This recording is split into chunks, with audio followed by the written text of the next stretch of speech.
Matelot Héno Lucien, veuillez armer la jonque, on appareille dans 5 minutes. C'est Bardi.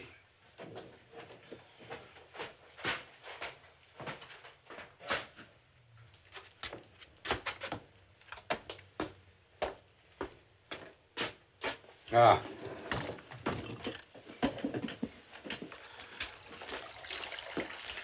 Albert, oh, je vous en prie, vous n'allez pas encore tout me saloper comme l'autre fois. Madame, le droit de navigation sur le Yangtze-Kiang vous est formellement reconnu par la Convention du 3 août 1885. Contesteriez-vous la chose? Je ne conteste rien. Je vous demande simplement de ne pas tout me casser comme l'autre jour. Oh, mais pardon. L'autre jour, les hommes de Sun Yat-sen ont voulu jouer au con. Heureusement que j'ai brisé la révolte dans l'œuf. Sans barbarie inutile, d'ailleurs. On l'a coupé avec les mauvaises têtes, le matelot Héno peut témoigner. Sur l'honneur. Bon, on sait pas. C'est peut-être un rêve qui se jette dans la mer.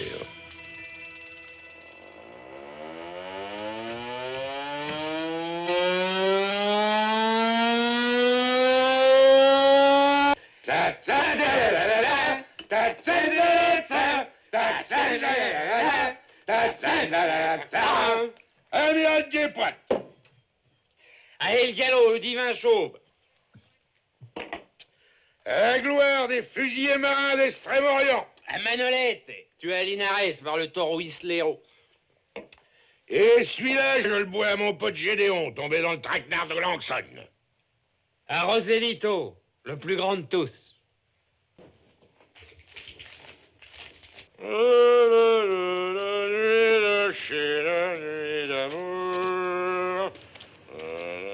Merde.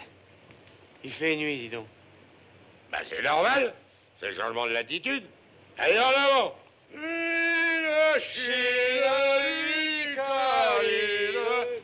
d'amour, nuit d'ivresse, de tendresse, merde. Jusqu'au lever du jour, nuit de Chine, nuit d'amour. T'as le coup de pompe?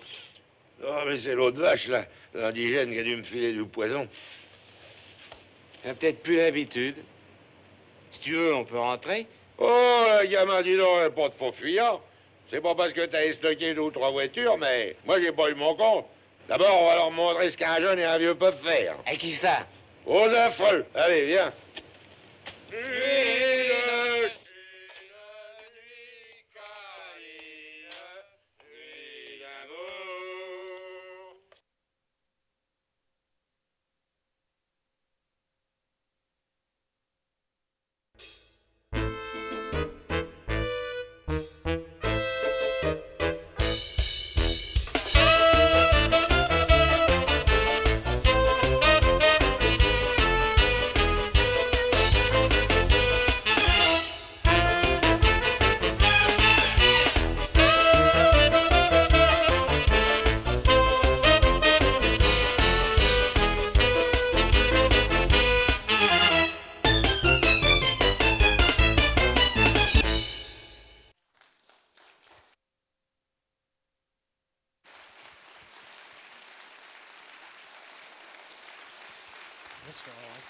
Bonsoir. Bonsoir à toutes, bonsoir à tous. Bienvenue à la cérémonie d'ouverture de la 19e édition de l'Arras Film Festival. Il y a un petit côté Jean Gabin, Belmondo, toi et moi, Eric, non? Tu trouves pas? Je sais pas. Non? Et tu fais quoi, toi? Malheureusement, mes poignées d'amour me témoignent.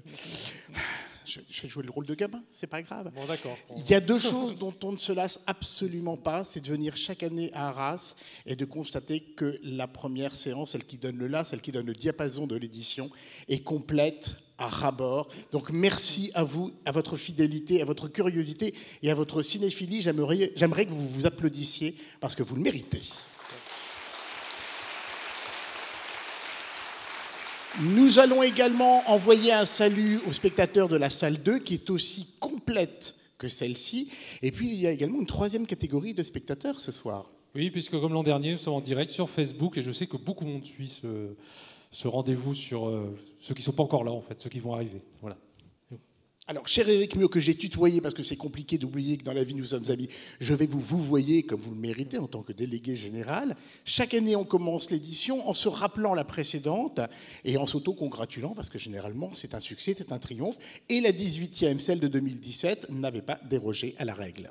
Oui, puisqu'on a accueilli plus de 45 000 spectateurs.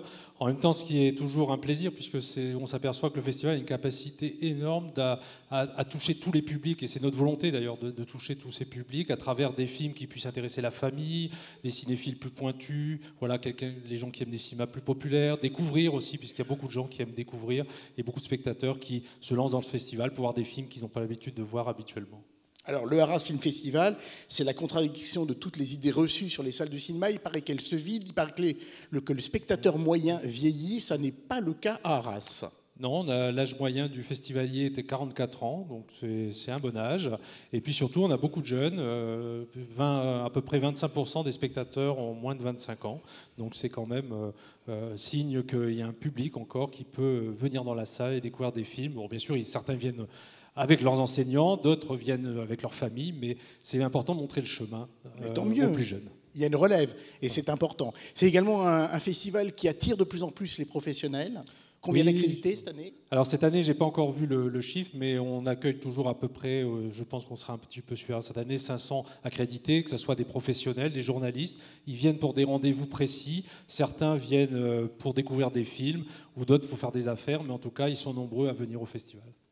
Bien, un festival, évidemment, on ne va pas se mentir, ça dépend aussi des subventions, des partenaires. Il y en a des publics, il y en a des privés. On va évidemment les remercier puisqu'ils sont encore présents une fois de plus pour l'édition 2018.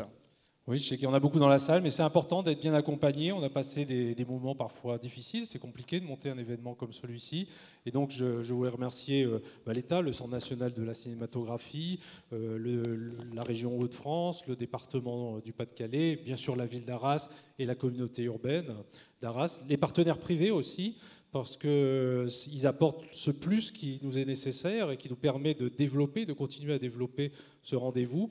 Et enfin, une bonne nouvelle, ça a été peu annoncé parce qu'elle est arrivée très tardivement, c'est le retour du soutien de la Commission européenne.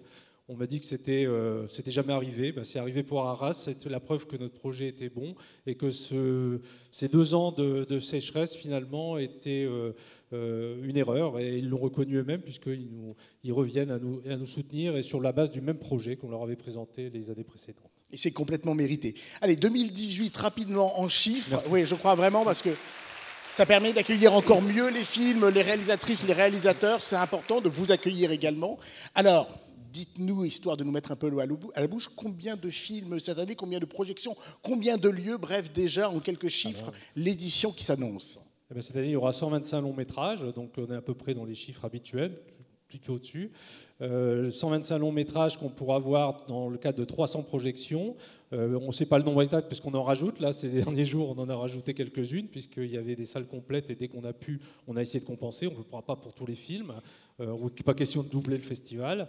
Et puis, ces projections ont lieu dans 3 lieux. Donc, ces 2 salles qui se trouvent ici au Casino, mais également le Cinéma Vida qui va tourner avec 4 salles en permanence. Et puis, on réédite, comme l'an dernier, ce rendez-vous des ciné-concerts dans la chapelle du Conservatoire, qui est un beau lieu pour ces ciné-concerts et qui ont été très suivis l'an dernier dans ce cadre-là. Et nous sommes très heureux de pouvoir y retourner dans le cadre d'une résidence d'ailleurs qui a lieu actuellement. Combien d'invités cette année? De quel pays? De combien de pays viennent-ils? Il y a autour de 150 invités, et sur ces 150 invités, ils viennent de 15-20 pays européens. Donc c'est quand même la preuve que le Festival d'Arras est un vrai festival international. Et puis avant de commencer à détailler cette nouvelle édition, cette 19e édition, un petit hommage à l'équipe qui vous entoure, qui est là. Oui, parce que pour monter tout ça, il faut du monde. Et donc, l'équipe s'étoffe. On est 3, maintenant 4 permanents. On essaie de sauver ce poste à l'année. Et puis, petit à petit, à partir du mois de... Il y a des gens qui travaillent sur des missions. Puis, à partir du mois d'août, on voit l'équipe s'étoffer. Aujourd'hui, on est plus de 50 à travailler comme professionnels sur le festival. Et puis, il y a le renfort de bénévoles. Ils sont une quarantaine, plus des lycéens. Certains vous ont accueillis ce soir, par exemple, qui viennent s'exercer à leur futur métier dans le cadre du festival. Et quand on voit que certains ont commencé à suivre en faisant des petits articles, maintenant ils sont à l'ESJ, vous voyez, ils progressent. Il y a comme ça quelque chose qui dit que c'est aussi un lieu où on apprend son métier, c'est un lieu d'apprentissage et de formation. Et à titre personnel, vraiment, je leur adresse un grand merci pour leur gentillesse, la chaleur de leur accueil, leur disponibilité. J'en suis le premier témoin, mais je sais que vous aussi pendant ces 10 jours. Donc bravo et merci à elles et à eux.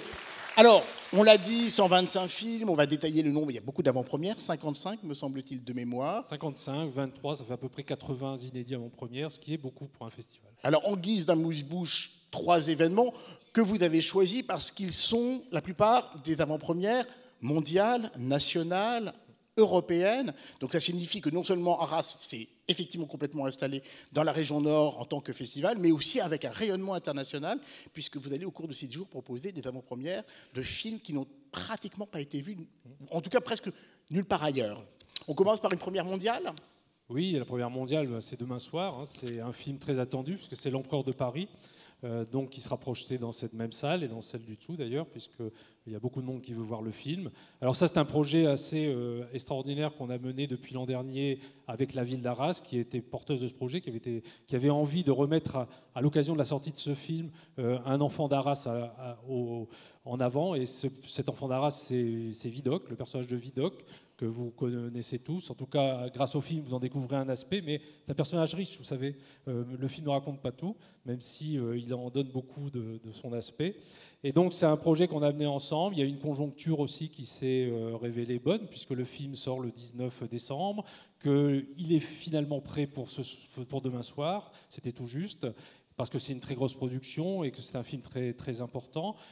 Et donc, on a pu mener. Et demain aussi, il y aura un événement, puisqu'il y aura une rue Vidocq maintenant dans la ville. Il y aura une rue Vidocq à l'endroit où il logeait, d'ailleurs, où il habitait avec ses parents. Donc, c'est l'inauguration demain à 16h. Et c'est ce beau projet qu'on a mené avec la ville d'Arras qui était déterminant pour vous présenter en première mondiale ce film qui en vaut vraiment la peine. Film de Jean-François Richer qui retrouve son acteur fétiche Vincent Cassel. Il y aura également une petite annexe à cette programmation Vidocq avec la diffusion d'un feuilleton qui a traumatisé mon enfant. Je vous remercie de l'avoir particulièrement choisi pour réveiller mes vieux cauchemars d'enfant. La série de notre enfance, Les Nouvelles Aventures de Vidocq. Tout à fait. Et lorsqu'on a rencontré avec M. le maire d'Arras le Jean-François Richer, il nous a parlé de cet épisode. Et quand on voit le film, il est cité. Et on avait choisi avec Sérimania, qui est le festival des séries à Lille, de présenter cet épisode des Chauffeurs du Nord, parce que c'est le seul épisode de cette série avec Claude Brasseur, certains l'ont suivi, qui se déroule dans notre région. Et cet épisode est référencé dans le film. Et donc c'est un vrai plaisir de pouvoir le retrouver. Ça sera dimanche à 14h. Vous verrez la signification du mot chauffeur. Comme moi, vous risquez d'avoir une nuit blanche derrière. Autre événement, la première internationale d'un film belge, et c'est déjà un carton plein. Est-ce qu'on en parle alors que c'est complet ? Oui, on peut en parler, parce que je suis désolé, mais c'est très frustrant quand même. D'ailleurs, il y a plusieurs dans le premier international. Par exemple, demain à 14h, il y a un film tchèque qui est présenté pour la première fois en dehors de son pays, qui est donc à 14h. Ce film belge, c'est Ne tirez pas. C'est un film qui vient de sortir il y a quelques jours en Belgique. C'est un film qui raconte les tueurs du Brabant, l'histoire des tueurs du Brabant, mais vu du côté des victimes. Donc c'est un film judiciaire, c'est un très beau film, et c'est réalisé par un grand réalisateur flamand qui est Stijn Konings, qui a réalisé Daens par exemple, qui avait réalisé également Sœur Sourire, et qui est très très réputé dans son pays. Et l'acteur principal du film, c'est Yann Declercq. Et Yann Declercq, c'est un peu leur De Niro belge, ou flamand, je dirais plutôt, puisque c'est un acteur très très réputé. Donc c'est la première fois qu'ils viendront au Festival d'Arras. C'est la preuve aussi qu'il y a une confiance comme ça au niveau international des producteurs de confier leurs films au premier international à un événement comme le nôtre. Et c'est un vrai plaisir pour nous de pouvoir le présenter, ce film qui est très prenant. Et enfin, autre avant-première événementielle, elles le sont toutes bien évidemment, mais celui-ci en particulier. Alors vous avez la modestie de dire que c'est une première française nationale, mais c'est presque une première internationale, puisqu'à ce jour, le film n'a été montré qu'à Londres, lors du Festival du film de Londres. Et c'est un film événement signé du grand réalisateur néo-zélandais Peter Jackson, Le Seigneur des Anneaux, mais c'est un documentaire cette fois. Voilà, c'est un travail qu'il a fait et accompli à partir des images d'archives de l'Imperial War Museum, des images d'archives qui sont souvent inédites.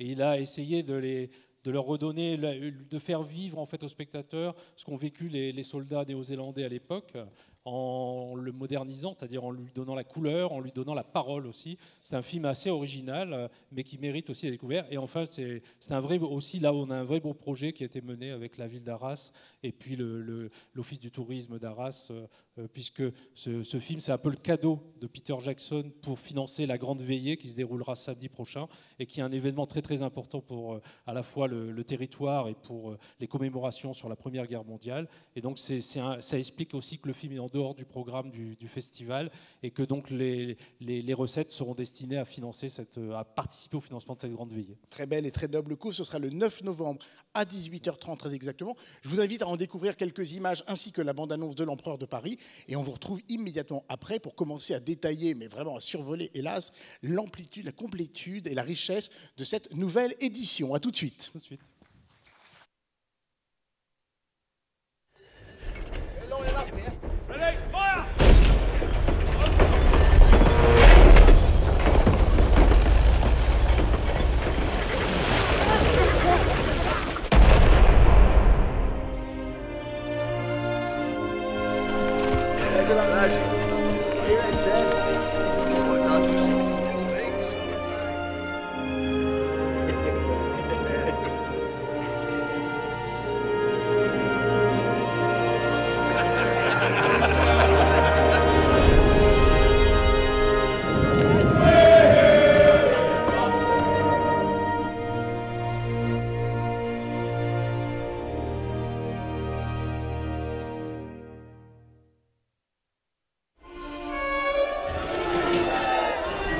C'est qui, lui? L'évadé perpétuel. Vidocq, monsieur. On vous accuse d'un meurtre. Cette fois, c'est la guillotine. Moi, je vous dis que je n'ai rien fait. Je connais les coupables. Libérez-moi, je vous les ramène. Pour lutter contre des hommes comme ça, vous devez connaître leurs manières, leurs habitudes, leur monde. J'oubliais que vous étiez l'un d'eux. Non, je ne suis pas l'un d'eux. Vous avez besoin de résultats, je peux vous les fournir. Et à quel prix? Ma lettre de grâce. Ah bon, rien que ça. Un voleur reste un voleur. Et des résultats restent des résultats. Tu sais, je me moque de savoir qui tu es. Toi, peut-être. D'autres pas. Je peux rendre des services, obtenir une lettre de grâce, par exemple. J'aime profondément votre conception de la France, Vidocq. Qu'est-ce que tu feras, toi, quand tout ça sera terminé? J'ai fait de nous les empereurs de Paris. Il n'y aura jamais qu'un seul empereur.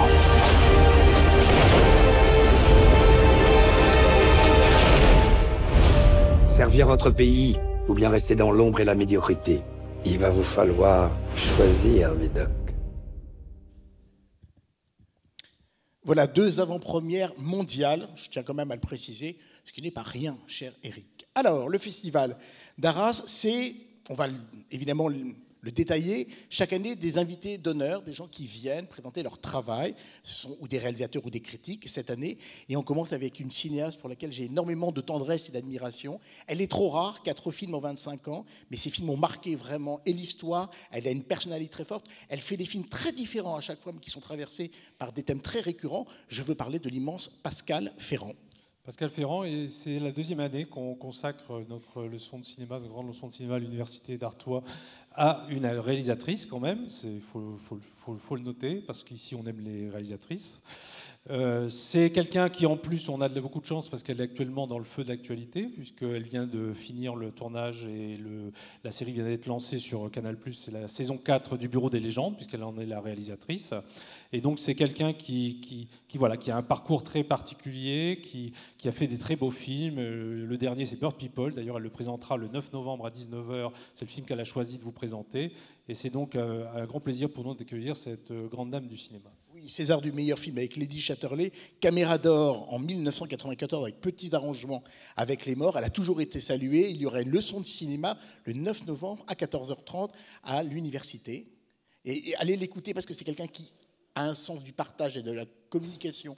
Son amour du cinéma, elle sait le transmettre à la fois par les images et par les mots. C'est formidable. Quelqu'un qui sait également très bien communiqué son amour, sa passion du cinéma. Il lui a dévoué son existence. C'est un ami personnel, mais c'est également un immense critique, Michel Simon. Oui, Michel Simon, alors c'était pour nous l'important, il a 80 ans et on voulait lui rendre hommage, ça fait 25 ans qu'il nous accompagne. Il a été très présent sur le Festival d'Arras, il a fait beaucoup de leçons de cinéma, mais c'est quelqu'un qu'on avait envie de mettre à l'honneur parce que c'est une immense figure de la critique internationale. Si vous venez au village du festival l'écouter le 10 novembre dans la rencontre qu'animera Jean-Claude Raspien-Jass, vous verrez, on a cité par exemple Quentin Tarantino, mais vous verrez qu'il y a d'autres cinéastes qui lui vouent comme ça un hommage énorme puisqu'il a révélé énormément de talent. Et puis quand il parle de cinéma, l'œil pétille, il y a la gourmandise, il y a le sourire un peu coquin, un peu narquois. Très bonne idée, c'est qu'il a choisi des films récents et des films de jeunes cinéastes, ou en tout cas de carrière débutante. Ça prouve que ça n'est pas le critique qui considère que tout est mort avec Orson Welles, mais qu'au contraire, le cinéma est une force vive et que plus encore que jamais, elle existe, elle s'affirme dans sa diversité. Il y aura des films de Lynn Ramsey, We Need to Talk About Kevin, la Palme d'Or de l'an dernier, The Square, Manchester by the Sea, un grand mélo américain pour lequel il a une immense passion. Donc venez l'écouter parce qu'en plus c'est quelqu'un qui ne s'écoute pas, mais qui adore discuter avec le public. Et puis il y aura la projection du cinéma en partage. Oui, c'est une bonne introduction d'ailleurs à la rencontre du samedi, parce que c'est un espèce de portrait qu'a réalisé Simone Lenné, qui est très bien fait et qui donne un peu toute la dimension du personnage et de la personne de Michel Simon, avec lequel d'ailleurs on a composé ce programme, puisque le choix de Pascal Ferrand, on l'a fait ensemble. Ça ne m'étonne pas, vous auriez eu du mal de toute façon à passer outre. Alors, dans les rétrospectives, chaque année, il y a des thématiques autour desquelles vous composez une programmation. Et cette année, c'est Good Cop, Bad Cop. J'espère qu'il n'y a pas des profs d'anglais dans la salle, sinon je suis ridicule à vie. Mauvais flic, gentil flic. Voilà, alors d'où est venue cette idée? C'est simplement à la vision, ou du moins sur le projet de présenter l'empereur de Paris. On s'est dit, mais tiens, un ancien bagnard qui devient chef de la police, voire préfet de police, c'est énorme. Et il y a eu plein de projets, il y a eu plein de personnages de ce type dans le cinéma. Il n'y a pas que lui. Et le cinéma américain s'en est, à partir des années 50, a développé un certain nombre de films qui traitaient de ce sujet. C'était d'ailleurs souvent des films noirs, parce que et c'est des films qui nous ont marqués, comme La Soif du mal. Et puis, dans les années 70, il y a eu Ciné Lumet qui a pris les choses en main. Donc, on pourra découvrir certains de ces films qui ont marqué l'histoire du cinéma américain, mais pas seulement. Qui sont des classiques qu'on voit parfois à la télévision, mais qu'on n'a pas revu depuis longtemps sur grand écran. Je parle de L'accord de Red, par exemple, avec Clint Eastwood, ou encore Police fédérale Los Angeles de Friedkin. Donc voilà, la dualité, est-ce qu'on est du bon côté ou du mauvais côté de la barrière? C'est où se situe la morale, l'éthique du flic? C'est quoi la justice, en fait? Et c'est effectivement un thème très récurrent dans les années 60-70 dans le cinéma américain, mais également dans le cinéma européen. Oui, puisqu'on a fait ça le cinéma européen, c'était intéressant d'aller voir comment les réalisateurs européens ont traité ce sujet-là. Et donc, par exemple, on s'est intéressé beaucoup au cinéma nordique et on a découvert un film qui s'appelle Un flic sur le toit de Bo Widerberg qui traite très bien du sujet, ou Insomnia de Eric Skojberg. Alors c'est un réalisateur qui a eu l'Atlas d'or ici à Arras pour Hold Up, un de ses films précédents, suivants, puisque ça c'est Insomnia, c'était son premier film, qui a d'ailleurs fait l'objet d'un remake. D'un remake par Christopher Nolan, ce qui n'est pas mal, c'est pas le pire des réalisateurs, mais on est entre nous, moi je préfère l'original, celui que vous aurez l'occasion de découvrir, plus complexe, plus sombre, plus noir, comme l'est d'ailleurs l'original d'un film de Martin Scorsese que vous allez présenter, puisqu'on va sortir de l'Europe, on va aller jusqu'à Hong Kong, avec ce chef-d'œuvre absolu du film noir, Infernal Affair, d'Andrew Lowe et Alan Mack, réalisé en 2002. Voilà, le film dont tu parles, c'est Les Infiltrés de Martin Scorsese. Martin Scorsese, voilà, réalisé une et dizaine c'est vrai d'années plus tard. que lorsqu'on connaît l'original, malgré toutes les qualités que peut avoir le film de Martin Scorsese, immense. Je peux vous assurer que c'est un grand moment de cinéma. Voilà, c'est un grand film, un grand polar, un grand film sur Hong Kong aussi, qui est une ville de frontières, de fractures, et tout est dans le film, et c'est vraiment un immense polar. Alors certes, c'est en chinois, mais n'ayez pas peur, parce que vraiment, ça vaut la peine. Et puis, on disait que le thème était apparu dans les années 60. Mais non, parce que souvent on me dit « Ah non, mais les films japonais de 3h30 sous-titrés serbo-croates, non, sans moi. » Non, d'abord c'est un cliché, et deux, c'est des films formidables. Donc venez, découvrez Infernal Affair, vous me remercierez, vous m'enverrez les chèques, vous avez mon adresse de toute façon. Mais le thème n'est pas apparu dans les années 60, voilà, je reprends ma phrase, puisque vous avez déniché une petite pépite de la fin des années 20.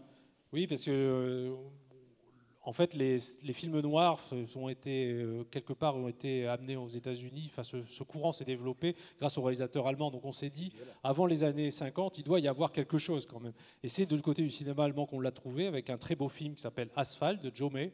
Joe May, c'était un réalisateur de cinéma populaire important dans les années muettes, de la période muette du cinéma allemand.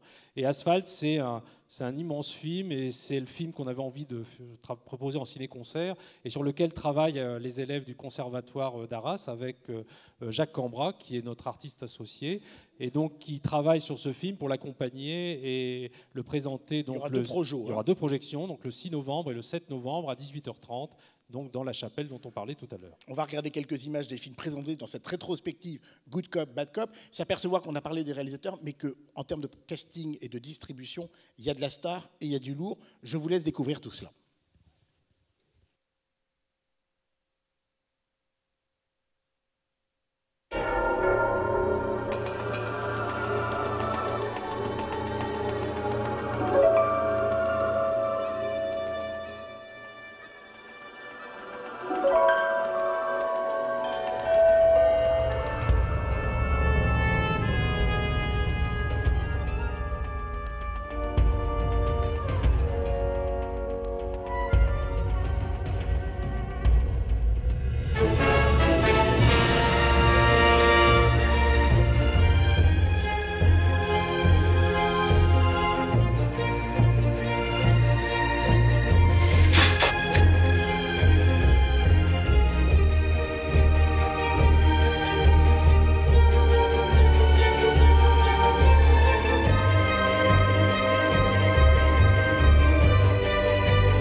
Alors Eric, d'autres rétrospectives. La première dont nous allons parler s'intitule « En route vers la paix ».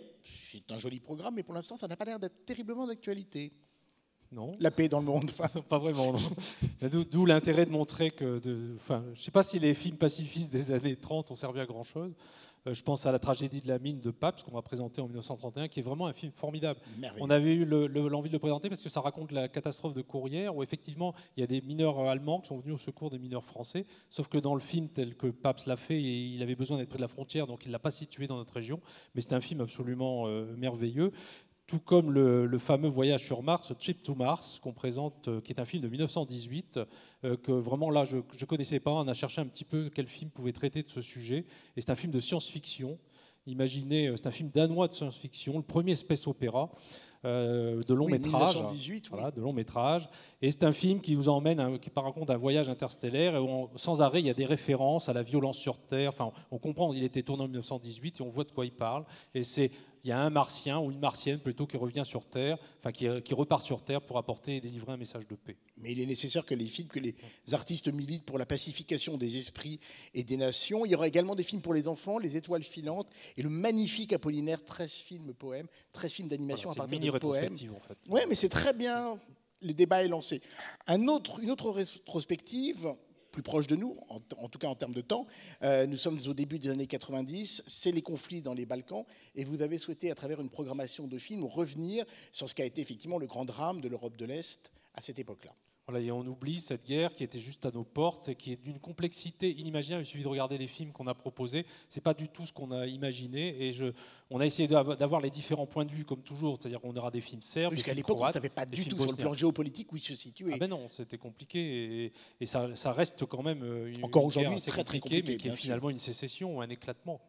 Alors, il y aura un film d'Emir Kusturica, Underground, par exemple. Il y aura Le Cercle Parfait, aussi, un film bosniaque. Baril de poudre, des films qu'on a peut-être déjà vus, mais les réunir ensemble, justement, ça permet de confronter les points de vue, de nuancer les opinions, et c'est une excellente idée. Voilà, et on est allé chercher aussi des films plus rares, des films inédits qui ont été plus montrés en France, comme Joli Village, Jolie Flamme, qui est un film complètement fou, ou comme The Living on the Dead, qui est un film de genre, en fait, consacré à cette guerre, qui fait le parallèle entre la Seconde Guerre mondiale et la guerre des années 90. Et puis également Witnesses, qui remplace un film qui s'appelle Comment la guerre a commencé sur mon île. C'est un changement au programme que vous avez, mais je vous rassure, c'est le même réalisateur, c'est le même pays, c'est un film croate aussi, et Vinko Bresan sera bien là pour venir présenter le film. D'ailleurs, il sera là, il est déjà arrivé à Arras ce soir. Et puis sur le même sujet, un film qu'on a pu découvrir à Cannes et qui était assez saisissant, qui mélange l'archive, le documentaire et l'animation, et qui s'intitule Chris the Swiss, d'Anya Kopfel. Voilà, c'est les tendances modernes, je dirais, du film d'animation. C'est vrai qu'il y en a eu plusieurs cette année. Voilà, ouais. et qui associe à la fois le film d'animation et le documentaire. D'ailleurs, on a fait une petite sélection autour de ce type de cinéma, je pense, et on en parlera peut-être tout à l'heure. L'animation permettant de recomposer les images manquantes, celles qui n'existent pas, celles qui n'ont pas été filmées. On regarde quelques extraits justement de films que vous avez sélectionnés autour de la thématique conflit dans les Balkans, et on revient tout de suite après pour les avant-premières.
Voilà, conflit dans les Balkans, une des trois rétrospectives. Depuis le début, on vous cite des films comme ça, des titres un peu à l'emporte-pièce. Évidemment, je vous conseille de vous prémunir, d'acheter le catalogue de l'édition, de la 19e édition, pour vous y retrouver un tout petit peu. 125 films, 55 avant-premières. Effectivement, il vous faudra faire des choix. Ce sera frustrant, ce sera dans la douleur, mais ce sera aussi dans le bonheur de découvrir des choses auxquelles vous ne vous attendiez pas nécessairement. Donc le catalogue, et justement, nous allons parler des avant-premières. Vous en annonciez 55 tout à l'heure, cher Eric. On va évidemment pas toutes les détailler. Allez, je vous laisse choisir un ou deux films qui n'ont pas votre préférence, évidemment, parce que vous les aimez tous, mais allez. Oui, il faut bien parler de quelques films, mais c'est vrai qu'il y a énormément de films à voir. Ils sont tous pour nous différents et quelque part passionnants.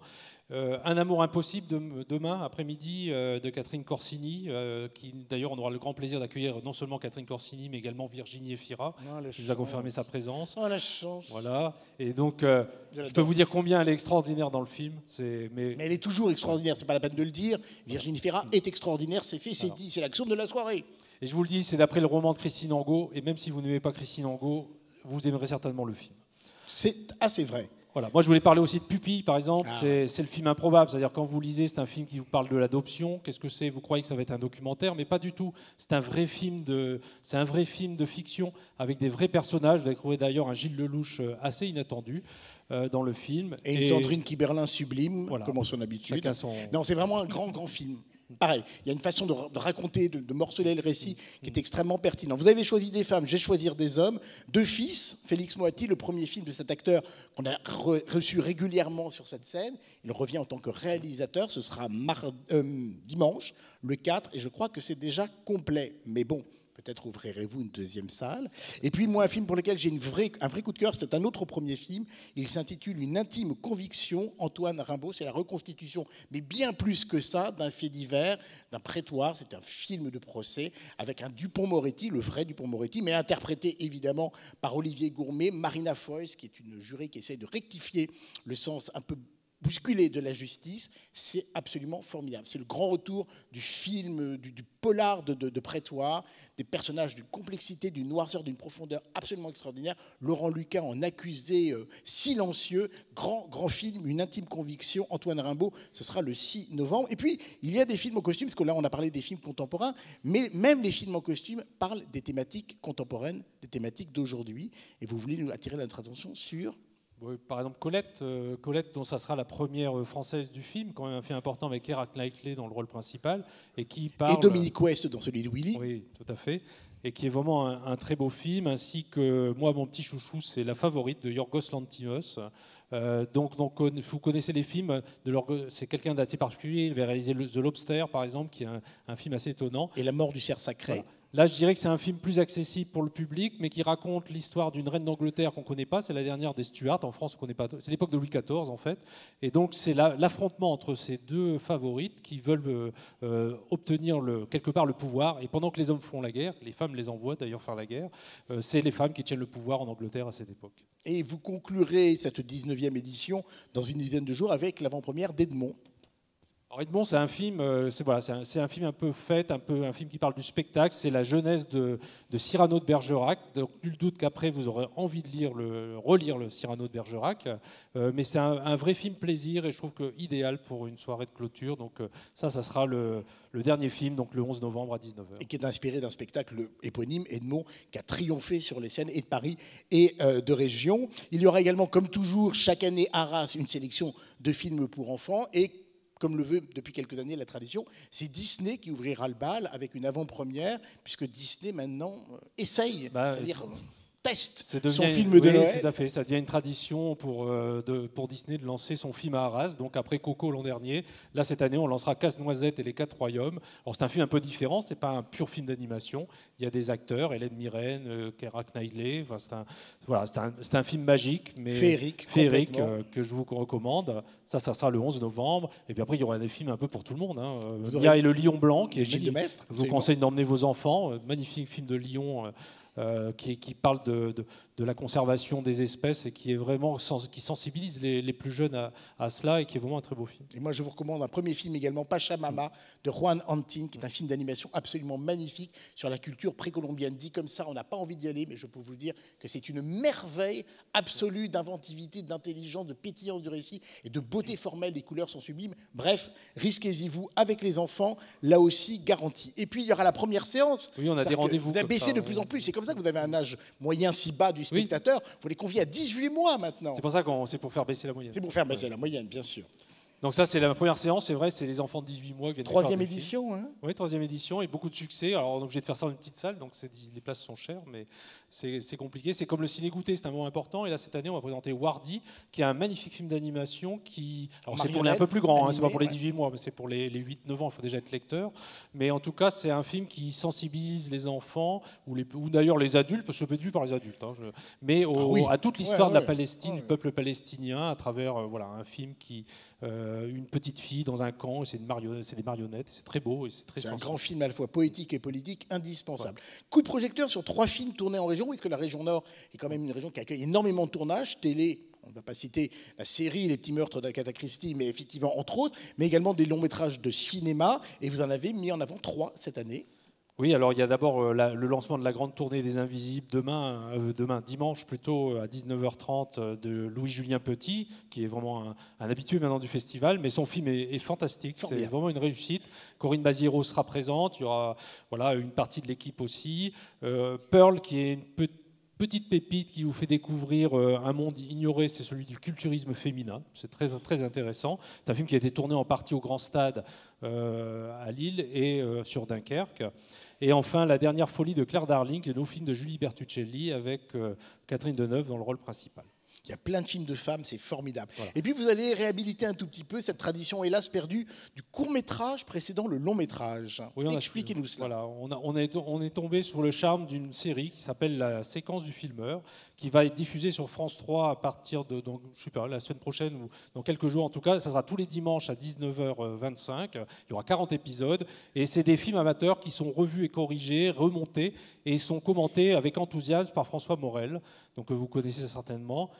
Très drôle, et moi j'avais envie de vous faire découvrir un épisode ici en première exclusivité. On va le découvrir, et juste après on verra la bande-annonce d'un des films en avant-première, Les Bonnes Intentions. Voilà, qui est un film avec Agnès Jaoui. Et donc, qui sera présente. Voilà, qui sera présente la semaine prochaine, samedi prochain, pour présenter ce film où elle a un très très beau rôle, que je vous recommande. Très drôle aussi comme film. C'est avec tout ça que vous n'avez pas posé une semaine de RTT, je ne comprends plus rien. Je signerai les mots d'excuse, bien évidemment. Bande-annonce et petit court-métrage, donc, commenté avec gourmandise et euphorie par François Morel. Oui.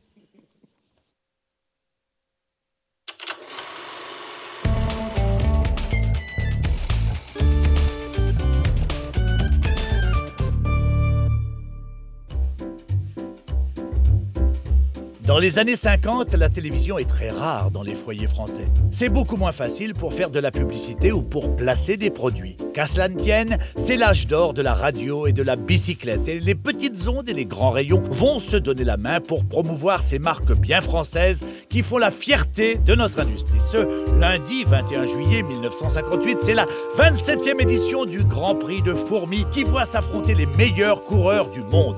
L'avion de la Voix du Nord survole la manifestation, tandis qu'au sol, les véhicules de la presse déchaînée viennent tout juste d'atterrir. Et le sponsor n'y est pas allé de main morte. Il s'agit du fabricant des radios Sonclair. Sonclair. C'est une success story comme le Nord les aime. Un petit artisan qui débute dans son atelier d'ébéniste à Fourmies en 1930. Et un quart de siècle plus tard, c'est devenu une firme internationale parmi les premières de l'industrie électronique moderne.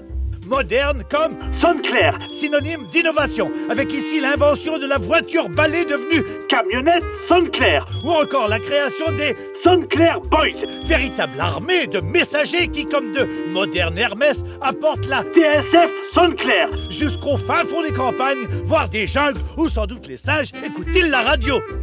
Mais pas de bêtes sans belles. Qui sont ces charmantes jeunes femmes, d'élégantes thiérachiennes? Hélas, non, ces miss ne viennent pas du pays du maroilles, mais de Hollande, l'autre patrie du fromage. Invitées par Sonclair, elles offrent bouquets et baisers aux vainqueurs. Quel vainqueur? Ah oui, on avait presque oublié qu'il y avait une compétition cycliste ce jour-là. Mais quand le commerce tourne bien, ils sont clairs!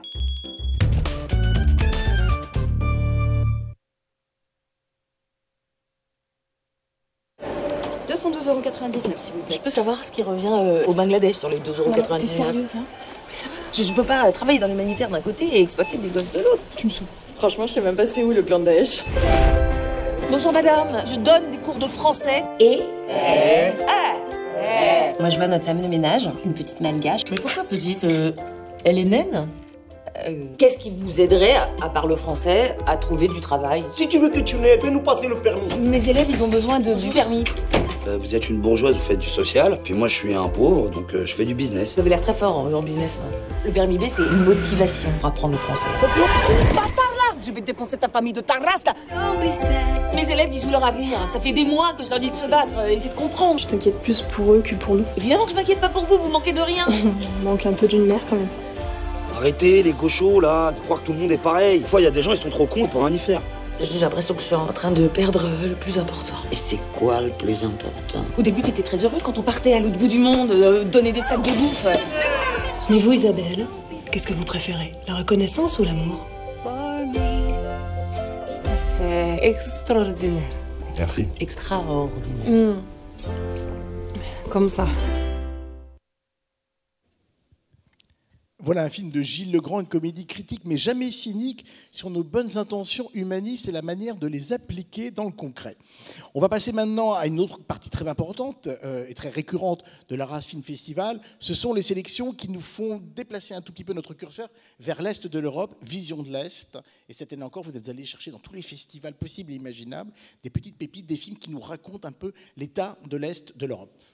Oui, et c'est des films qui sont souvent présentés en première française, qui sont en première internationale aussi. Donc c'est des vraies pépites. Nous, on est très fiers de présenter en première française le nouveau film de Laszlo Nemes, qui est Sunset. C'est le réalisateur du Fils de Saül. Je ne sais pas si vous avez vu ce film qui a eu le Grand Prix du jury au Festival de Cannes il y a quelques années. Et vous pourrez le revoir parce qu'il est au programme il est de la également au carte programme blanche dans la carte blanche de Michel Simon. Et donc c'est un film qui vous plonge dans Budapest, la veille de la Première Guerre mondiale. Une jeune fille, vous la suivez, et c'est un film en immersion dans son style tout à fait... qui sont principes de mise en scène, absolument. La Roumanie, la Russie, l'Estonie, la Macédoine seront représentés. Focus également sur le cinéma polonais. Oui, parce que dès Berlin, on s'est rendu compte cette année, il y avait énormément de bons films polonais. Et donc, on a choisi des films qui à la fois, comme Once Upon a Time in November, parlent de la situation actuelle, c'est-à-dire de la montée des nationalismes, mais également des portraits de femmes, ou même un film de science-fiction, ou plutôt d'anticipation, puisque The Man with the Magic Box, c'est un peu Brésil vu par les Polonais. C'est un film d'une grande poésie, réalisé par Bodo Cox. Et Bodo Cox voulait absolument présenter son film à Arras parce qu'il a eu le prix du public il y a quelques années pour La femme dans la garde-robe. 11 films sont programmés donc dans le registre Vision de l'Est. On élargit un petit peu le focus. Les découvertes européennes, pareil, même principe, des films inédits ou quasiment. Moi, la plupart, je ne les ai pas encore vus, que vous nous proposez. Alors nous, on a pensé aussi dans cette sélection, il y a des films qui décoiffent. Par exemple, Heavy Trip, si vous vous intéressez au black metal, ou si vous y intéressez pas du coup, voilà, oui. Un film complètement fou. C'est un film finlandais, ça fait rire, c'est complètement dingue, mais en tout cas, de quoi passer une très bonne soirée. Un film italien aussi très en phase avec l'actualité politique du pays. Oui, c'est Sono Tornato. C'est en fait, je suis revenu. Ça imagine en fait que Benito Mussolini revient dans l'Italie d'aujourd'hui. C'est complètement incroyable, mais en même temps, c'est tellement vrai. Par rapport, et c'est un film qui est un peu filmé, alors c'est une fiction, mais il y a également une partie caméra cachée, et c'est pas triste ce qu'on voit. Quoi. Toujours dans le registre du cinéma italien, je me permets de vous recommander Frères de sang, c'est un premier film, c'est signé par des frères jumeaux Dino Sanzo, et c'est une vision de la mafia qu'on avait pourtant, le cinéma italien l'a beaucoup filmé, pas encore vu, il y a une énergie, il y a c'est un film farouche, c'est un film très politique aussi à sa manière, et c'est formidable, premier film italien. À l'intérieur de ces découvertes européennes qui comptent 12 films, il y aura 2 focus, un sur le cinéma flamand. Oui, parce que le cinéma flamand, Arras, on l'aime bien. D'ailleurs, je vois, on a dû encore créer des séances pour King of Belgian, par exemple. Ah oui, là, il n'y a plus rien. Ah non, si, on a plus un strapontin. Même la deuxième salle. Tout à l'heure, j'étais à la caisse, non, il n'y avait plus rien, a priori. Bon, c'est terrible. Voilà. Allez voir Emma Peters, c'est un film wallon, ça change des flamands. Il doit rester quelques places. Emma Peters, c'est un très beau film, d'ailleurs, qui parle d'une comédienne et qui sera présenté en première française et qui est très touchant et très drôle aussi. On parlait tout à l'heure de Chris Swift et de l'importance de l'animation dans le cinéma européen. C'est vrai que c'est des films qui sont souvent produits par plusieurs pays. Et il y aura également un focus sur le cinéma d'animation. Oui, avec Funan, par exemple, qui parle du drame des Khmers rouges et l'histoire d'une famille. Le réalisateur sera là, mais il parle de l'histoire de sa famille à travers un film d'animation. Et puis Another Day of Life, qui est un grand film sur le journalisme et un grand film qui nous fait comprendre la guerre civile en Angola. C'est à la fois un documentaire et un film d'animation, et l'animation offre des possibilités qu'on n'imagine même pas lorsqu'on découvre ce film, c'est-à-dire de montrer l'immontrable. Nous sommes passés des visions de l'Est aux découvertes européennes. On complète la planisphère avec Cinéma du Monde, là encore, quelques films choisis parmi ceux qu'on a pu découvrir dans différents festivals et qui disent aussi l'état et de leur cinéma et du monde actuel. On aime bien voyager, donc moi je recommanderais les 2 films israéliens, il y en a 3 en fait, parce qu'il y a Les Témoins de Lensdorf aussi, qui est très beau d'ailleurs, mais à ceux qui parlent du problème de la Palestine et d'Israël, The Reports of Sarah on Salem, qui est un grand film paranoïaque, de thriller, un peu comme Ciné Pollack pouvait les faire aux États-Unis dans les années 70, ou Tel Aviv on Fire, qui prend le même sujet, mais qui le fait sur le mode du rire, Et c'est un film qui est très drôle, et comme quoi on peut traiter, vous voyez, le même sujet, on peut le traiter de façon très différente. Allez, une petite recommandation pour les éternels de Jia Zhangke, le réalisateur chinois que vous et moi adorons, cher Eric, et je sais que vous aussi, donc vraiment. Mais tous les films de cette sélection au cinéma du monde méritent votre regard, votre détour. Et puis il y a la compétition européenne. Il n'y a pas de hiérarchie, mais elle est importante parce que chaque année, vous nous permettez de découvrir là vraiment des films totalement inédits et vous les proposez à la sagacité de différents jurys, dont le plus prestigieux, soyons honnêtes, le jury Atlas. Oui, qui sera présidé cette année par Emmanuel Finkiel. Emmanuel Finkiel qui était présent sur cette scène l'année dernière, puisqu'il a réalisé La Douleur qui va représenter la France aux Oscars cette année, et donc qui présidera ce jury. Il était déjà venu aussi pour Je ne suis pas un salaud. En tout cas, c'est quelqu'un qu'on aime beaucoup, qui fait un cinéma très exigeant, mais qui est très très beau. Et il sera en compagnie de plusieurs acteurs ou scénaristes, mais ils ont tous la particularité d'avoir fait un film. C'est vrai, absolument.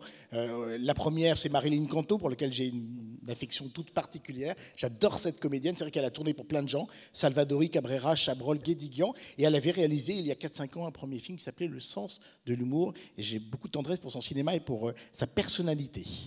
Jacques Fieschi, qui est le scénariste d'Imaginer, Piala, Sauté, tous les films de Nicole Garcia.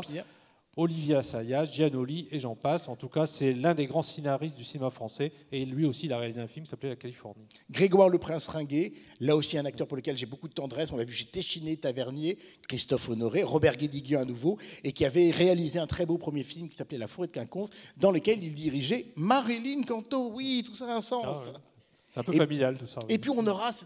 J'adore cette comédienne parce qu'elle a un côté solaire, un côté tourbillon comme ça. C'est Lucia Sanchez. Peut-être que son nom ne vous dit pas grand-chose, mais vous l'avez vu chez Ozon, vous l'avez vu chez Valérie Donzelli, chez Siverac. Elle a une personnalité, elle a une pugnacité. C'est vraiment quelqu'un d'unique. Voilà, c'est un beau jury en tout cas, et ils seront là à partir de jeudi prochain. Mais un jury avec une vraie responsabilité. 2 prix vont être remis. Voilà, 2 prix. L'Atlas d'Or, qui est le meilleur film, qui est une dotation de 12 000 € offerte par la communauté urbaine d'Arras, donc pour le distributeur qui sortira le film sur les écrans français. Et l'Atlas d'Argent, qui est le prix de la meilleure mise en scène. Donc ça, c'est une dotation de 5 000 € qui sont offerts par le conseil, par la région Hauts-de-France, donc pour le réalisateur du film primé, pour qu'il puisse développer un nouveau projet. Chaque année, il y a également un jury de la critique, créé avec justement le syndicat de la critique de cinéma et de films de télévision. Et cette année, ce sera une présidente. J'aime bien quand vous féminisez un tout petit peu tout cela. Et c'est une amie, alors vraiment très proche, que j'aime beaucoup, Marie Sauvion, que vous pouvez peut-être entendre sur France Inter ou voir dans Le Cercle. Elle aussi très pétillante, très gourmande, et elle sera entourée d'un jury. Vous voulez que je les présente comme c'est des copains à moi? Bon, alors Axel Cadieux de ce film. Oui, alors ça, c'est vraiment du renvoi à l'ascenseur. Baptiste Etchegaray de France Inter également, Marc Godin du Point et Catherine Pincé de La Voix du Nord. Vous savez que la règle du jeu, c'est qu'ils délibèrent en public le jour de la clôture, quelques heures avant le film, et vous pourrez assister à cette délibération, venir leur dire qu'ils n'ont rien compris, j'en serai pas, donc de toute façon je ne risque rien, qu'ils auraient dû choisir d'autres films, mais participer autant qu'eux au débat qui effectivement finira par honorer un des 9 films de la compétition. Il y a un jury des lycéens, ça c'est bien aussi. Oui, parce que c'est le regard jeune, c'est des gens, enfin voilà, c'est l'autre façon de regarder les films, et souvent ils très ont un concerné, regard oui, très perspicace. concentré. Voilà, et c'est un jury qu'on monte avec la région Hauts-de-France, et donc c'est des lycéens en option cinéma qui viennent de toute la région, et puis le prix est doté, c'est-à-dire une vraie responsabilité. BNP Paribas offre 2 000 € au réalisateur du film primé. Et puis, pour moi, vraiment, le prix, et je le dis sans flagornerie, sans opportunisme, le prix le plus important, c'est le prix du public. Vous venez voir les films, vous vous déplacez, vous endurez les files d'attente, parfois les intempéries, vous découvrez les films, vous les aimez, vous ne les aimez pas. Évidemment, c'est le lot de chacun, mais vous votez. On a parlé tout à l'heure d'un lauréat du prix du public qui revenait, et donc chaque année, à l'issue des projections auxquelles vous assisterez, on vous distribuera des petites cartes, c'est toujours le cas, qu'ils pourront cocher, voilà. Et c'est important parce que c'est votre choix, c'est votre goût. Effectivement, peut-être que le prix ne vous représentera pas, mais c'est pas grave, vous aurez participé. Puis c'est un prix qui est accompagné également d'une dotation. Oui, c'est 5 000 € qui sont offerts par le département du Pas-de-Calais pour le distributeur du film qui sortira sur les écrans français. Et donc également une dotation en communication par l'émission Cinéma qui est réalisée avec VIA, donc c'est le réseau des télévisions locales. Dernière chose, il y a des films confirmés, des classiques, des avant-premières, des inédits, des pépites que vous êtes allés chercher partout dans le monde, et puis également Arras parie sur des films qui ne se sont pas encore faits, qui vont peut-être se faire, et ce sont les films d'Arras Day. C'est ça, les Arras Day, c'est un peu le laboratoire, c'est-à-dire des réalisateurs ont un film en sélection, où des producteurs viennent présenter Connus un ou jury. reconnus, d'ailleurs, Voilà, il y en a de plus en pas. plus, d'ailleurs, des gens qui ont des réputations maintenant internationales, qui viennent présenter leur projet. Et donc, ils peuvent obtenir une bourse, et c'est la première fois qu'ils présentent leur projet. Et après, ils vont pouvoir rechercher des financements. Sur scénario, donc. Hein. Sur scénario, voilà. Donc, il y a 8 000 € en jeu pour l'une des bourses, et l'autre, c'est 5 000 € qui sont offerts par la ville d'Arras. Et donc, c'est vraiment important pour eux, puisque c'est la première fois qu'ils vont délivrer leur projet. On peut y assister. D'ailleurs, ça se passe le samedi 10 novembre. Et je pense Moi, j'ai le 11 novembre à 19h. Non, ça c'est le prix, c'est la c'est le prix, d'accord, oui, ok, très bien. C'est la proclamation des résultats. Proclamation des prix, donc tout va bien. Nous sommes on saura ce jour-là les films qui auront les bourses. Alors, comme on ne sait pas grand-chose sur les 9 films. Je voulais dire quand même quelque chose aussi, c'est sur les films primés. On n'en a peut-être pas dit, mais le film, le prix du public sera repris dans 9. Oui, c'est vrai, on l'oublie absolument. Voilà, dans toute la région, et également au studio, au studio Christine 21, le 4 décembre. Et d'ailleurs, je voulais signaler qu'après le festival, il y a pendant plusieurs semaines, il y a énormément d'événements. Cette année, on a 22 sites. On a pu le développer grâce à la région et à la DRAC, de pouvoir proposer comme ça, avec des cinémas, des films présentés à Arras. Et c'est donc ces films qui sont présentés aujourd'hui, même en Normandie. Il y a des salles de Normandie qui se sont associées. Et on a même 2 sites à Paris. À Arras, hors les murs. Vous avez des avant-premières mondiales. Vous rayonnez dans la France entière. Rien ne vous arrête. Oui, sans compter qu'on va présenter parfois les films de la région à Lisbonne, par exemple, au Festival Monstra, ou des films documentaires au Festival Docs en Allemagne. C'est formidable. C'est ça la rançon du succès, c'est l'internationalisation.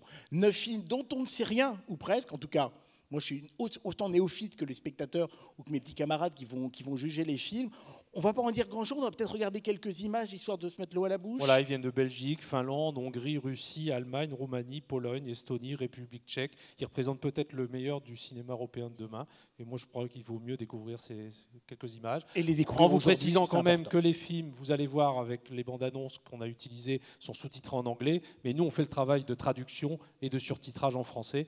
Tous ces films sont d'ailleurs sous-titrés dans les 2 langues pour permettre au public étranger de venir aussi au festival.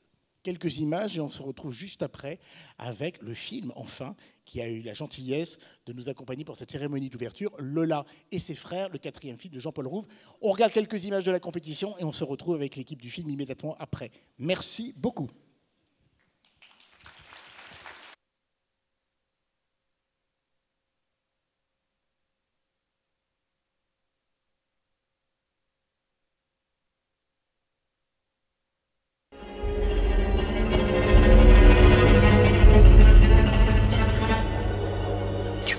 Le sens de la réalité.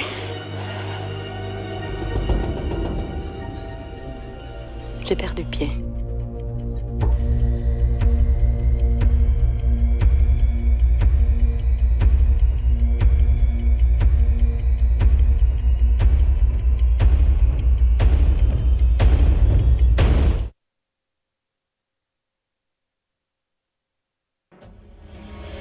Kai sä tajut, että multa jäi sinne kaikki. En mä voi tänne jäädä. Gotta choose your side.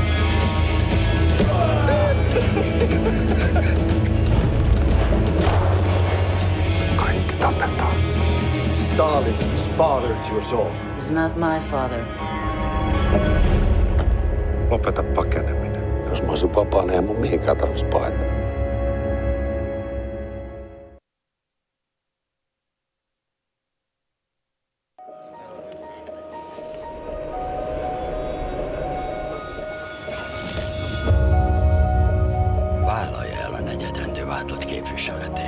Kovács Mihály rögtön beismerő vallomást tett.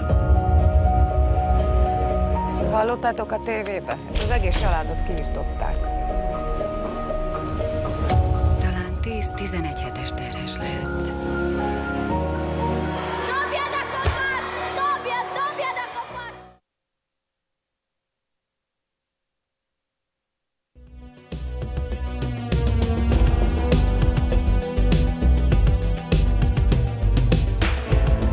Люди вообще делятся на тех, кого подбрасывают, на тех, кто подбрасывает. Что, думаешь, один что ли такой? Тут грязи весь город завален.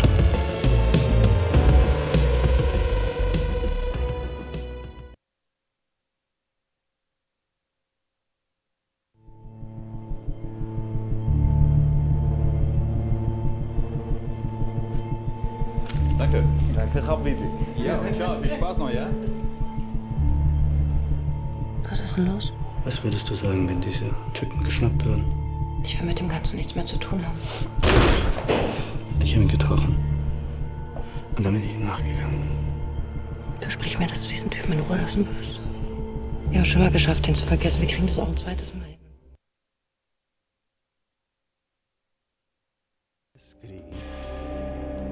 Se nu semnezi. Dacă semnezi, să nu te miri.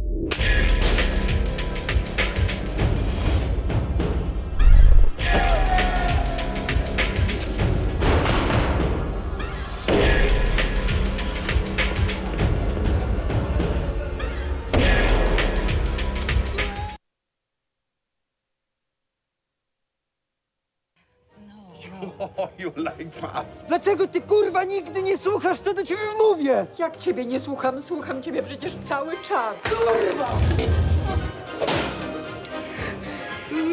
Ale pan miał minę. Przestraszył się pan. Oddaj mi, kurwa, telefon.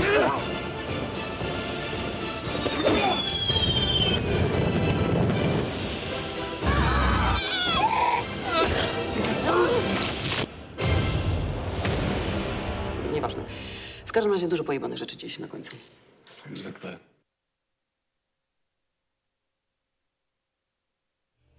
See laps seal. Ta on sinu oma. Tüdruk.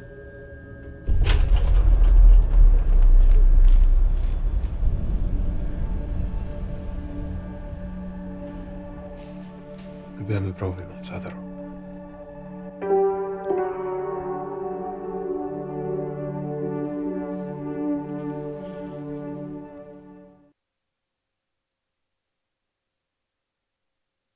Ty vole, holka, stopařkačů.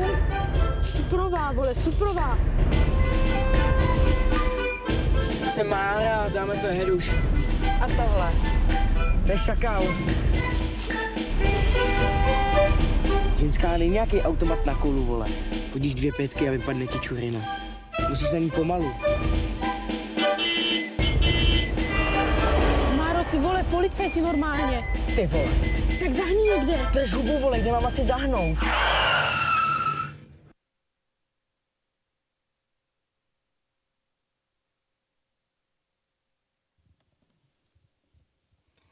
Voilà, 19e édition, 125 films, 55 avant-premières. Et celle qui nous tient particulièrement à cœur ce soir, c'est Lola et ses frères, le nouveau film de Jean-Paul Rouve, pour lequel, je crois, Eric, vous avez eu un vrai coup de cœur.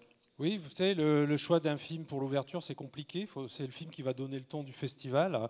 Et donc, avec Nadia, on a vu la projection, l'UGC nous a montré le film. Tout de suite, on s'est dit, mais c'est celui-là qu'il nous faut pour l'ouverture, parce qu'il véhicule des... Voilà, c'est un film qui nous a parlé à notre cœur, et on sait que c'est important pour nous, la question du cœur, de l'humain. Et c'est un film qui nous a beaucoup touchés, et je pense qu'il vous touchera ce soir. C'est une comédie délicate, intelligente, sociale. Je vous demande ça nous fait d'applaudir rire, c'est vrai, aussi. Et d'accueillir, oui, c'est important aussi, mais avec beaucoup d'intelligence, son réalisateur et un des acteurs, Jean-Paul Rouve, qui sera accompagné ce soir de Ramzi Bedia, qui est également à l'affiche du film. Et j'allais presque dire que j'avais gardé le meilleur pour la fin, puisque Lola, c'est la divine, la délicieuse Ludivine Sagnier. Ça va et vous? Bonsoir. Bonsoir. Bonsoir. Bonsoir. Bonsoir, merci beaucoup. Merci, mais attendez. Vous n'avez pas vu le film encore, hein?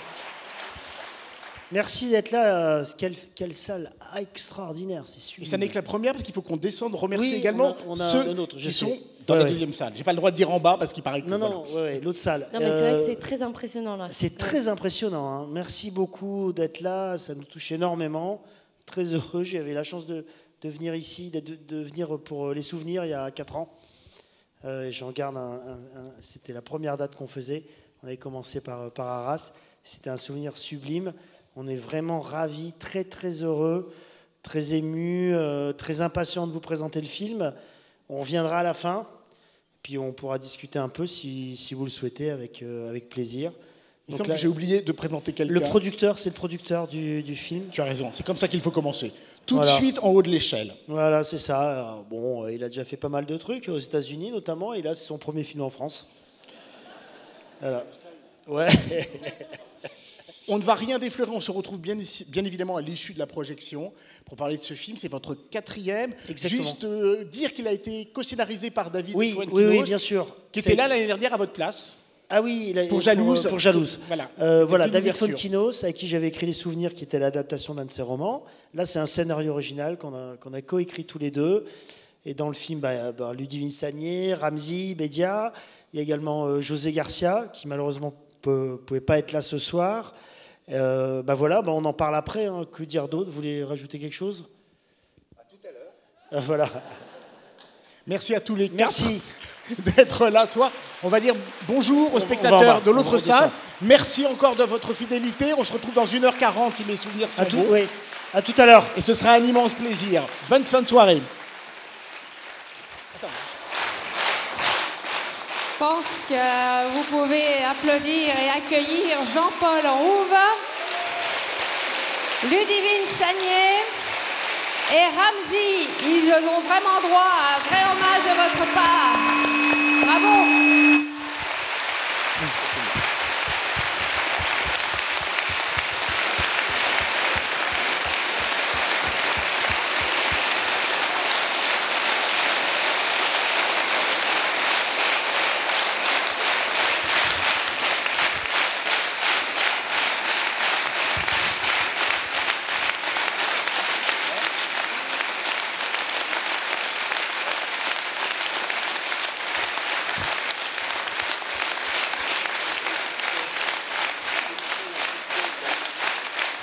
Merci. Merci beaucoup, merci beaucoup. Je vous en prie, prenez place. Ah, on a un fauteuil qui manque pour le producteur. Est-il possible? Attends, il va venir sur mes genoux. Viens sur mes genoux. Non, viens sur mes genoux. Viens sur mes genoux.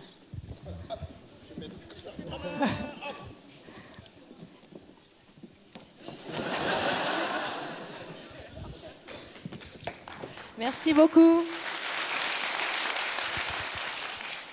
Bien, Jean-Paul, vous nous avez rappelé tout à l'heure que, effectivement, quand vous étiez venu présenter Les Souvenirs, c'était un film qui avait été coécrit avec David Fuenquinos. Est-ce que l'idée est venue très rapidement de réécrire quelque chose avec David? Qui a eu l'idée du scénario original de Lola et ses frères? Est-ce que vous pouvez nous parler un petit peu de la genèse de ce film? Oui, avec David, donc voilà, on a coécrit Les Souvenirs, qui était l'adaptation d'un de ses romans. Et on s'est tellement bien entendu dans le travail. Moi, c'est une rencontre très importante dans ma vie, professionnelle et amicale aussi, mais professionnelle très, très, très importante, qu'on a eu envie de repartir. On était en tournée province, comme là, sur Les Souvenirs, et on s'est déjà dit, à l'époque, on a envie de rebosser ensemble. Et on est parti quelques jours à Bruxelles, je me souviens. Et dans le train, en allant à Bruxelles, on a eu l'idée de Lola et ses frères. C'est venu comme ça. Alors, c'est encore un film sur la famille, là, plus particulièrement sur la fratrie. Dans Les Souvenirs, c'était la relation d'un petit-fils avec sa grand-mère, ouais. Très, très, très touchante, très, très belle relation. La famille est au cœur de vos sujets, de ce que vous avez envie de transmettre, les choses dont vous avez envie de parler. Ouais, on réfléchit pas à ça quand on travaille, évidemment. On n'est pas là-dedans. Ça vient de manière inconsciente. Je pense qu'on doit avoir les mêmes préoccupations avec David, les mêmes envies. On aime bien les relations humaines à la base. Ça passe par la famille, c'est vrai. C'est un vecteur, la famille. Parce que c'est une source de cinéma énorme. Puisque, comme on sait tous, la famille, on ne choisit pas. On a des liens du sang qui viennent. Et qu'est-ce qu'on en fait après? Et souvent, avec David, on se pose cette question de se dire, mais si on n'était pas de la même famille, est-ce qu'on serait amis? Si des personnes disent, tiens, voilà, si c'était pas mon frère, c'était pas ma sœur, c'était pas ma tante, c'était pas mon oncle, est-ce qu'on serait amis? Donc voilà, tout ça nous intéresse. nous plaît. On avait parlé de transmission dans les souvenirs, de verticale, on va dire. Et là, ça nous intéressait de parler de transmission un peu plutôt horizontale. Alors, on a le plaisir d'avoir avec nous Ludivine et Ramzy. Est-ce que vous pouvez nous expliquer comment vous avez rencontré les deux acteurs de votre film, comment vous les avez choisis, si vous les connaissiez avant? Et il y a José aussi, bien sûr, dans les oui, José, voilà, oui. José Garcia.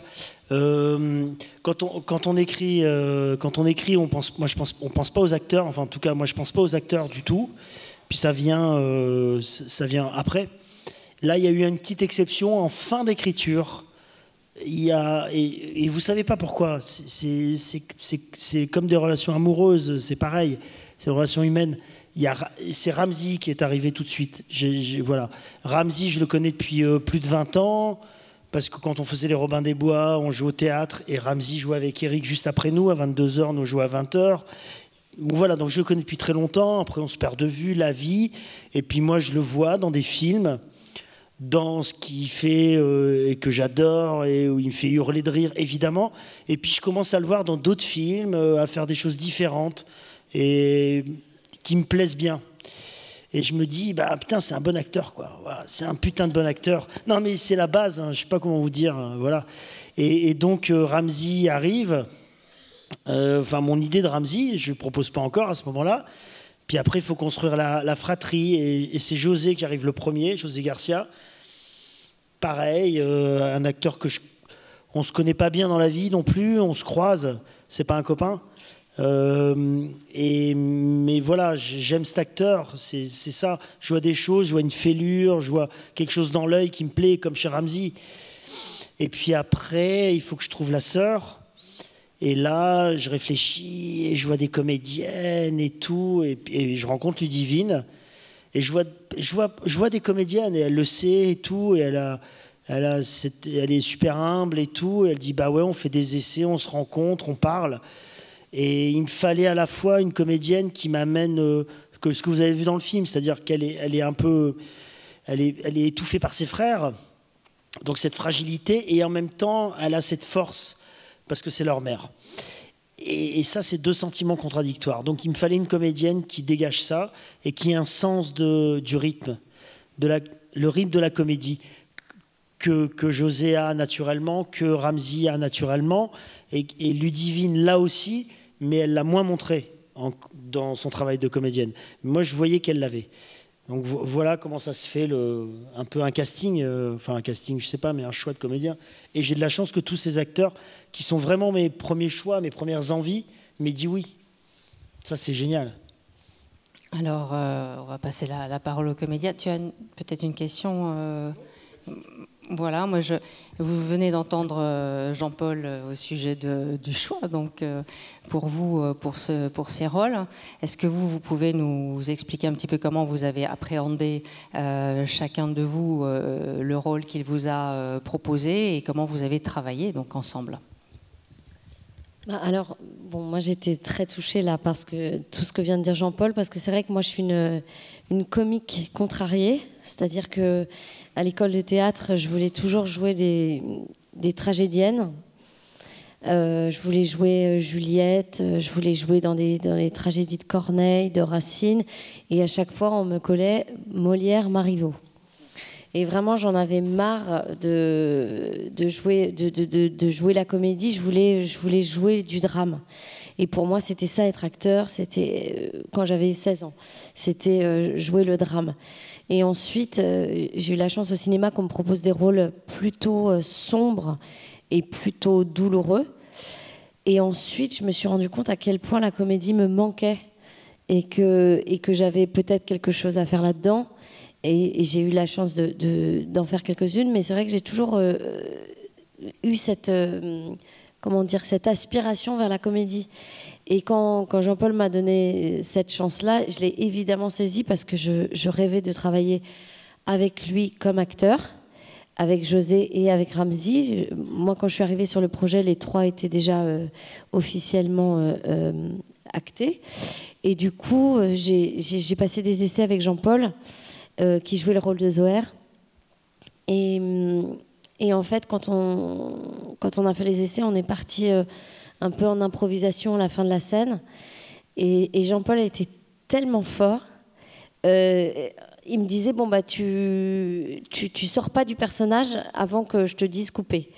Et du coup, il m'envoie une vanne, j'essaie de le renvoyer, il m'en renvoie une, et il y a une partie de ping-pong qui commence à s'opérer comme ça, jusqu'à ce qu'il dise couper, au bout de quelques minutes. Et au bout de ces quelques minutes, on se rend compte que la personne qui nous filmait avait fait un malaise vagal sur le canapé,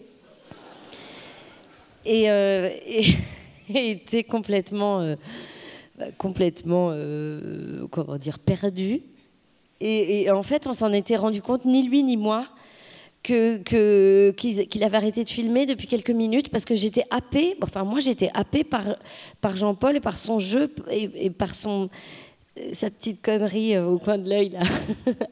et du coup je me suis dit mais c'est pas possible, je rêve de travailler avec lui, donc j'étais vraiment très très contente de partir sur ce projet, parce que j'avais aussi beaucoup d'admiration pour Jean-Paul et pour Ramzy, et voilà. Merci. Toi. Il faut que je dise quoi? Ce que vous voulez. Non, mais comment vous êtes arrivé sur ce rôle, et comment vous avez appréhendé le rôle, et puis comment vous avez vécu cette expérience? Effectivement, je connais Jean-Paul depuis longtemps. On est assez liés, on a une histoire commune. Notre premier metteur en scène, c'était PEF, quand on a commencé. C'est grâce à PEF qu'on a rencontré les Robins des Bois. J'ai toujours été très séduit par le personnage de Jean-Paul. Je me suis toujours un peu identifié à Jean-Paul dans les Robins des Bois. Bah oui, t'étais grand et mince comme moi.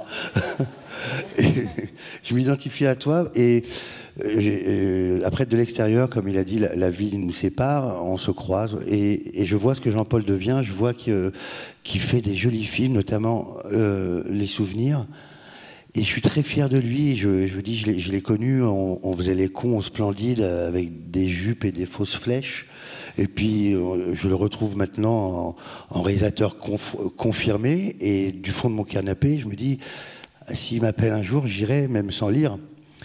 Et c'est ce qui est arrivé. Il m'a appelé et j'ai été sans lire. Je lui ai dit, j'arrive. Et c'est un bonheur de tourner avec. Il faut que je le lise, le scénar. Je ne l'ai toujours pas lu. Je jouais au jour le jour, mais avec une telle confiance d'aller sur un plateau avec Jean-Paul. S'il y a des comédiens dans la salle, je vous le souhaite à tous, parce que c'est je dis pas ça pour être gentil, hein, mais c'est vraiment ton trait de caractère, t'es super. Vraiment, c'est très très agréable de tourner avec Jean-Paul. Il n'est pas derrière sa caméra à calculer ses plans. Il ne nous montre pas qu'il fait ce travail-là, en tout cas, mais il est constamment avec nous. Il ne va jamais contre nous. C'est très confortable de tourner avec toi. Voilà. C'était assez intéressant ou bof? Parce que je ne sais pas. Je ne fais pas.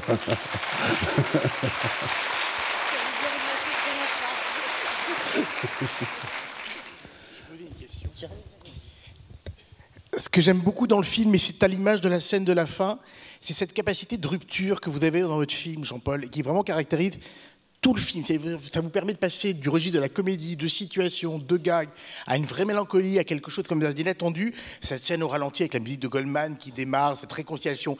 Et puis, on retombe dans les vieux travers quand même de la rivalité. Comment est-ce qu'on arrive à la reconstituer à la fois sur le tournage? Parce que toutes les séquences, en tout cas un bon nombre, fonctionnent sur ce principe de la rupture. En même temps, il ne faut pas perdre, je veux dire, la ligne dramatique, la ligne humoristique du film. Et comment est-ce que même dans la direction d'acteur, et là vos deux comédiens vont peut-être rebondir là-dessus, comment est-ce qu'on maintient justement cette ligne, cette fragilité? Est-ce que c'est vraiment en restant au premier degré, c'est-à-dire en n'étant jamais au-dessus des personnages, mais vraiment à hauteur? Vous jouez un Parano qui est quand même un vrai personnage, un vrai caractère de comédie, mais en même temps, il faut lui apporter de l'humanité, de la mélancolie. Comment est-ce qu'on maintient ce rythme-là, ces nuances-là, ces variations-là, en sachant que le montage interviendra? Mais comment est-ce que sur le tournage, au moment de diriger les comédiens, vous-même l'étant, est-ce qu'il y a quelque chose de plus complice, peut-être de plus implicite? Oui, c'est une vraie volonté, ça. C'est peut-être la seule volonté consciente à chaque étape du film, de passer du rire aux larmes sans arrêt, dès qu'il y a une scène d'émotion, de la casser avec de la légèreté, tout ça par pudeur. Donc c'est un travail à l'écriture, très présent, c'est un travail au tournage, et c'est un travail en effet au montage. Ça, c'était pour moi la ligne directrice absolue de ce film.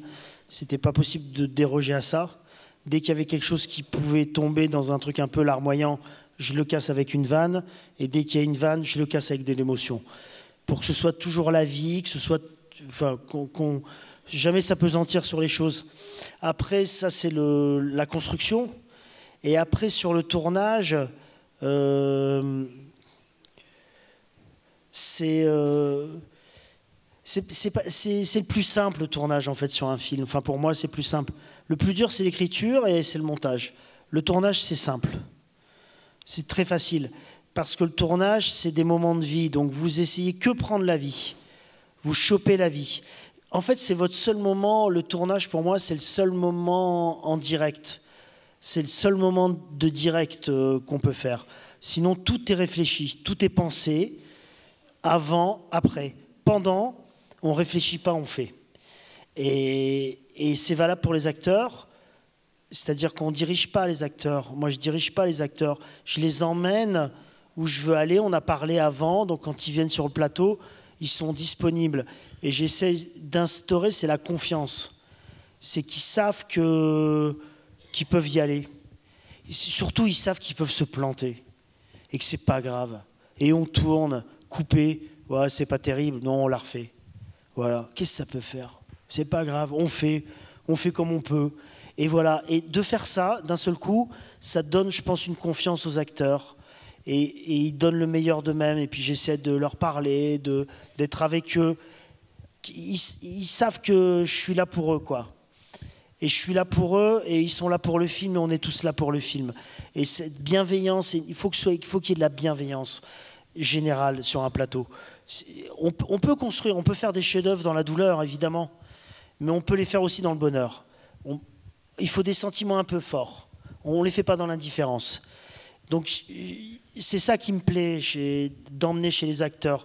J'aime ça parce que moi je suis acteur, donc je les comprends, donc je sais quand ça va pas, et je crois savoir pourquoi quand ça va pas. Et je pense savoir, comme c'est mon métier, pouvoir les emmener pour que ça aille mieux. Et voilà. Et moi je sais, et c'est pareil, c'est des trucs qu'on sait quand tu tournes. Moi je sais quand je tourne, quand on me filme, je sais quand je vais être beau. Mais beau, c'est pas physique, évidemment, vous avez compris. Beau, c'est quand c'est cette humanité que vous emmenez, que vous montrez. Et il y a des metteurs en scène, vous savez que vous allez être beau. Et moi, j'essaie de leur donner ça, de leur montrer ça. Et je sais que si je leur donne ça, ils vont tout me donner. Parce que, donc, je leur vole des choses parfois, mais je leur vole pas des choses c'est un vol par consentement. Ils sont d'accord pour que je vienne les voler. Et voilà, c'est tout ce travail-là qui me plaît, qui est vachement humain. Enfin, on parle d'humain, de relations humaines, là. Ouais.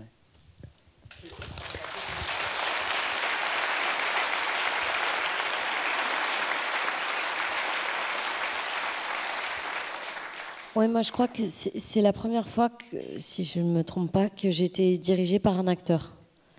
De nos jours, c'est de plus en plus courant que les acteurs se mettent à la réalisation. Moi, c'était la première fois que ça m'arrivait. Et c'est vrai que parfois, avec des metteurs en scène, on a des petites frustrations parce qu'ils ne savent pas comment nous parler, qu'ils sont parfois approximatifs, ou en tout cas très vagues dans leur idée de là où on veut aller. Et en fait, Jean-Paul, il vient, on a l'impression qu'il est en train de murmurer à notre oreille. C'est-à-dire qu'il sait exactement ce qu'on a besoin d'entendre. Et il y a des fois, il n'a même pas besoin de parler. Il y a des fois, il vient et il vous embrasse. Il fait comme ça. Bon, là, je me dis, je suis sur la bonne direction.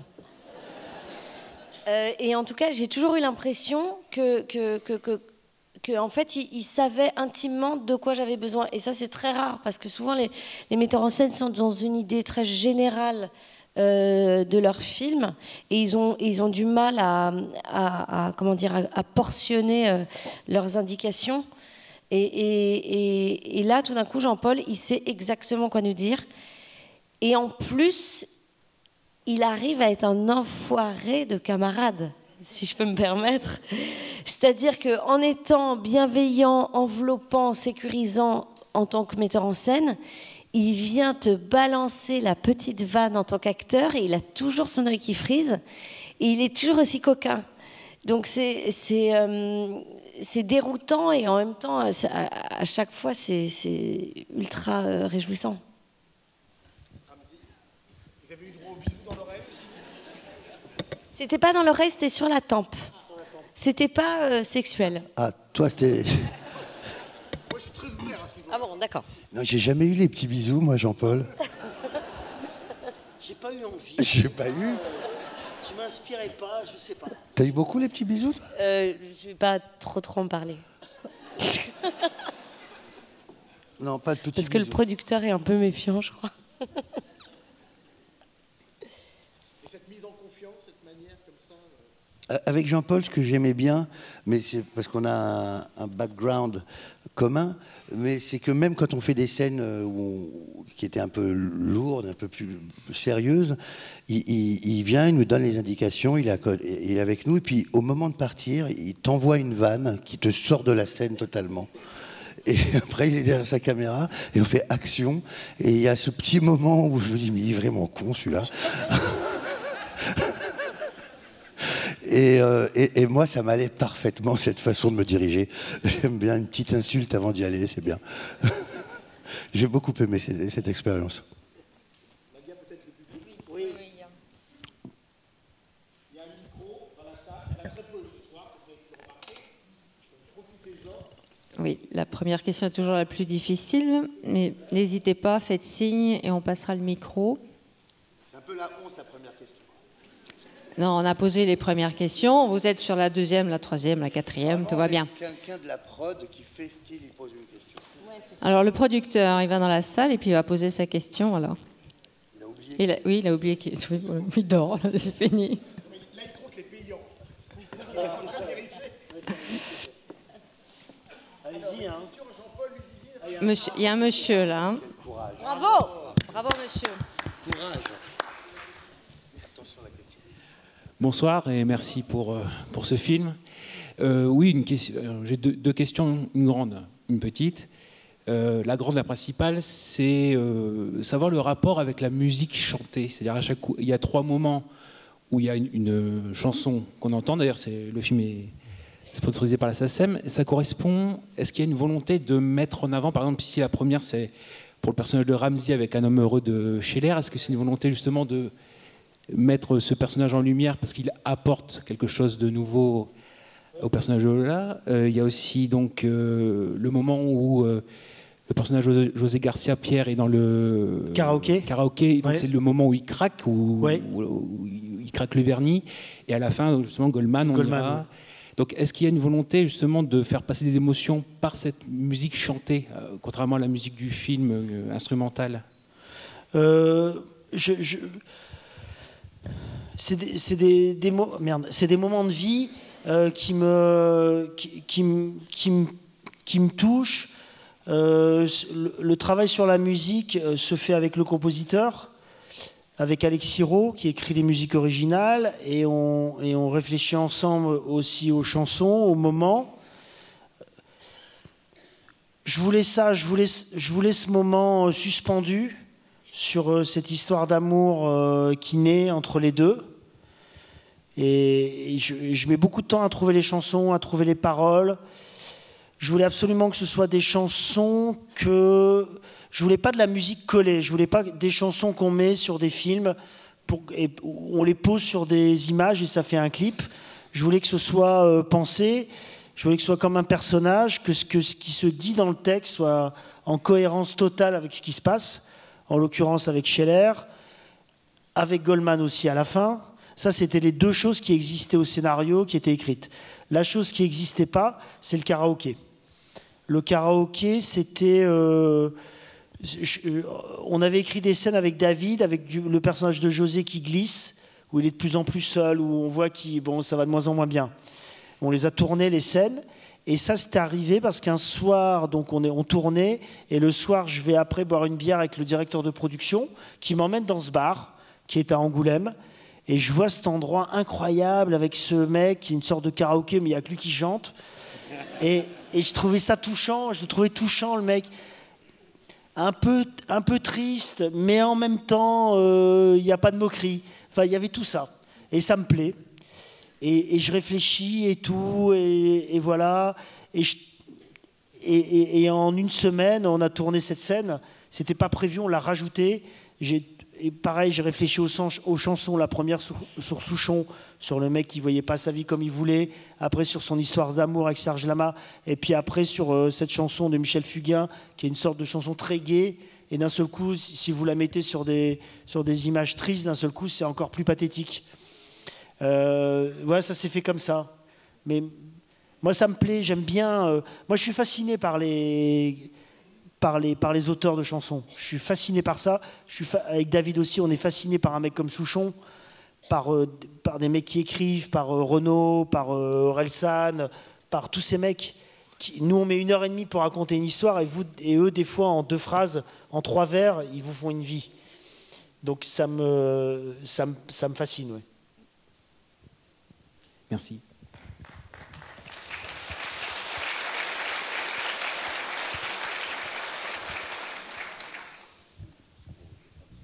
Non. Une autre question? Comment? Ah oui, la grande question et la petite question. Vous voulez poser la petite question? Oui, parce que je vous avais embêté sur un détail pour les souvenirs sur les t-shirts que portaient les personnages Pétrole. Ah, vous êtes pointu.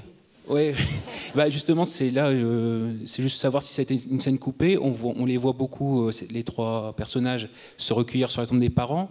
Et on voit que les parents sont morts la même année. Est-ce qu'il y a quelque chose qui correspond? C'est le hasard? C'est le hasard? Non, c'est pas le hasard. C'est ah ouais, t'es pointu, hein. Ouais, vache. Non, mais c'est vrai, il y a personne. Mais ça me touche de voir ça. Ouais, parce que pour nous, ce qu'on a imaginé avec David, on avait écrit des scènes où il parlait des parents, puis on les a coupés, ça servait à rien. Mais pour nous, les parents sont morts dans un accident. C'est pour ça qu'on a mis la même année. Et ils se sont retrouvés seuls. Et puis avec les frères qui ont dû élever la petite sœur, et avec, et finalement c'est elle qui prend le dessus. Mais oui, c'est. Mais moi, j'adore quand on voit des détails. Moi, il y en a plein. J'adore mettre des détails dans les films. J'adore mettre des trucs. Puis de temps en temps, dans une salle comme là, et j'en suis ravi, je vais quelque part et il y a quelqu'un qui dit, et là, dans ce petit... Je fais, ah, vous avez vu ça? Et moi, ça me plaît, ça, parce que ça me ramène à moi, quand j'étais gamin, que j'allais au cinéma, et que je voyais, et je connaissais des films des fois par cœur, et je voyais des détails. Ça me plaît, parce que je trouve qu'il y a une connivence d'un seul coup avec le metteur en scène, avec le cinoche que j'aime. Est-ce qu'il y a d'autres questions? Vous avez faim? Ah oui, vous avez faim peut-être. Vous voulez fumer? Hein? Ah oui, vous devez avoir la dalle. Ouais. Mais c'est fumeur, hein. Vous pouvez fumer si vous voulez, on vient de me le confirmer. C'est une salle fumeur, ouais. Oui. Et tout va être fermé, les restos. Ici. Il y a un monsieur devant qui est là. Monsieur? Ici. Ah, attendez, il y a là et après on vous le passe, monsieur. Là-bas, à gauche. Allez-y. Je suis super ravi de pouvoir vous poser une question. J'ai beaucoup aimé l'entrée en scène de Monsieur Ramzy. Je l'ai trouvé très ancré. Et ma question, c'est est-ce que vous avez voulu, dans votre rédaction, dans votre écriture et dans votre jeu, mettre une grande place au sacré dans votre manière de construire le film et de le jouer un peu comme, je ne sais pas, au théâtre? Je pense par exemple au théâtre grec. Est-ce que pour vous, c'est une volonté personnelle?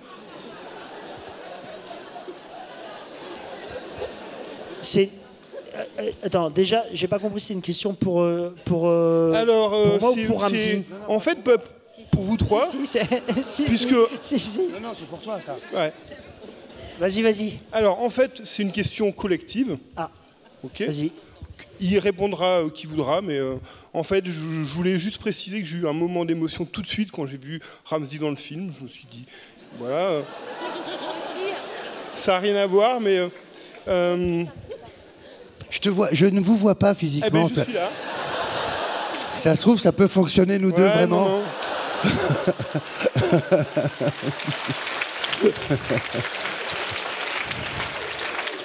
Bon, alors, je vais essayer de reformuler. Pour vous, peut-être que vous le vivez, c'est votre métier, vous avez beaucoup étudié le théâtre, la comédie.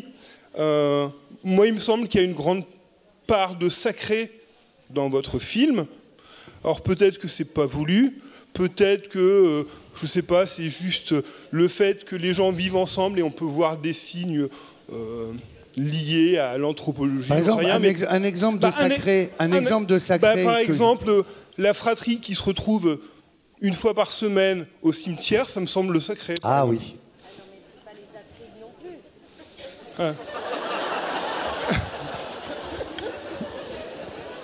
Oui, c'est peut-être sacré, mais c'est... Je sais pas, non, enfin, en tout cas, quand on l'écrit... On est un peu loin des Atrides encore. C'est juste une famille qui souffre comme toutes les familles, quoi.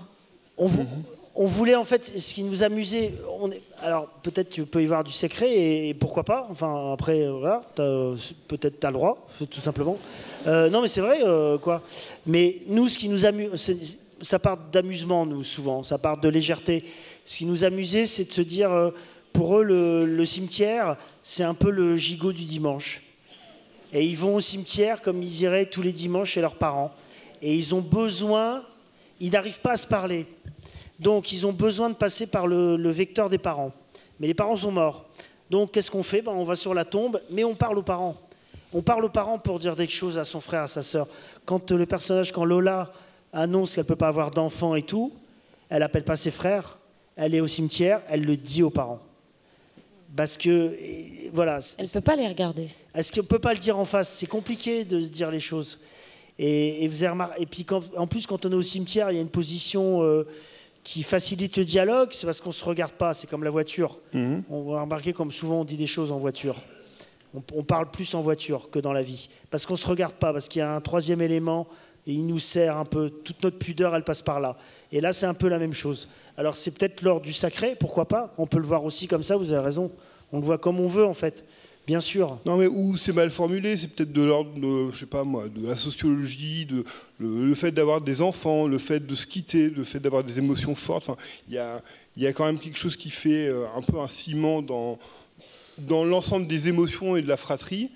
Et c'était juste une question peut-être loufoque, j'en sais rien. Pas du tout, mais c'est jamais loufoque. Disons que derrière tout le côté entre guillemets comique, on peut quand même y voir des choses fortes, des choses qu'on s'y retrouve tous personnellement, ce qui fait que derrière, enfin moi j'y vois des signes et des signes qui marquent en fait, qui va un peu au-delà des blagues, même quand on voit un œil pétillant. Eh ben, les personnages, ils sont ancrés, on est dans l'émotion quand même. Oui, bah, ça me touche vraiment ce que vous me dites, parce que c'est vraiment ce qu'on a envie de faire avec David. On utilise, c'est un outil, l'humour et la légèreté quelquefois, pour en effet faire passer des choses. Bien sûr, vous avez raison. On parle de choses qui nous touchent profondément et qui nous font peut-être pas rire vraiment intérieurement. Et c'est un peu le rire de la pudeur, en fait. Sur les relations humaines, oui, tout à fait. Non, mais en fait, peut-être que quand monsieur parle de sacré, c'est parce qu'il voit une espèce d'universalité dans l'humanité que tu décris. Oui, tant mieux. Alors si c'est ça, tant mieux, parce que c'est ça qui m'intéresse, c'est de parler de choses qui nous parlent à tous, qui a un côté universel, quel que soit le milieu d'où on vient, quelle que soit notre vie, quel que soit notre passé, notre futur, voilà, qu'on se dit tous, ah oui, ça je comprends.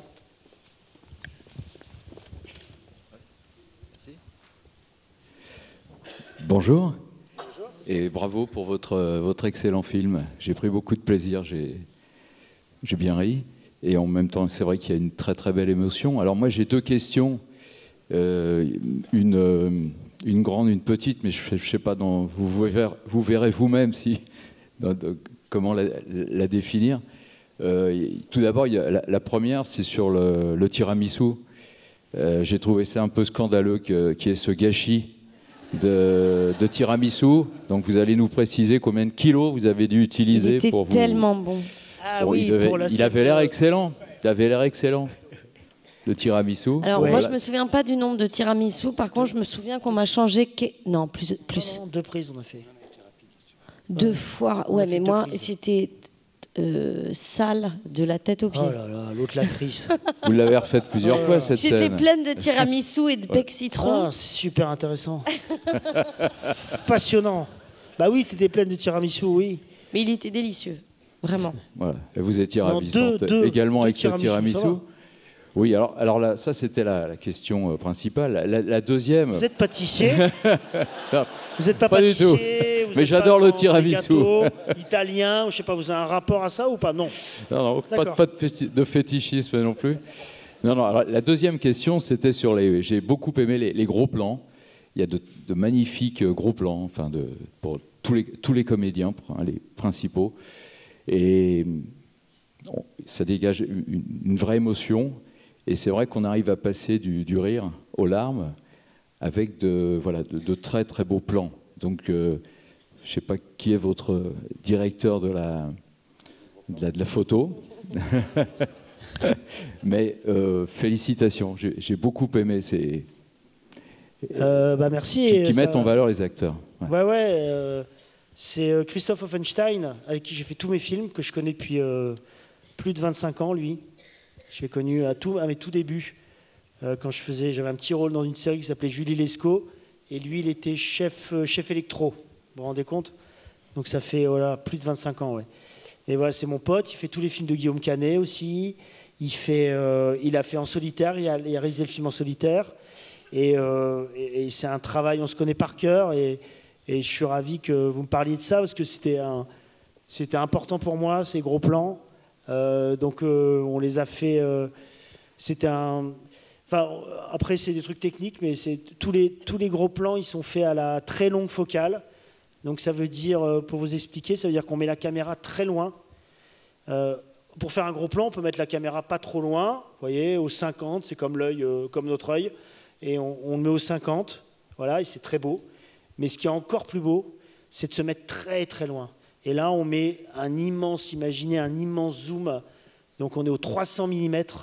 Donc ça veut dire 300 mm, ça veut dire que le visage, il est net, mais à peine tout ce qu'il y a derrière est très flou. Le point, donc c'est très dur à faire parce que le point, il y a peu de marge pour le point. Vous êtes vite flou. Je ne sais pas si vous comprenez. La mise au point, comme votre œil qui fait la mise au point. Donc voilà, il y a quelqu'un à la caméra.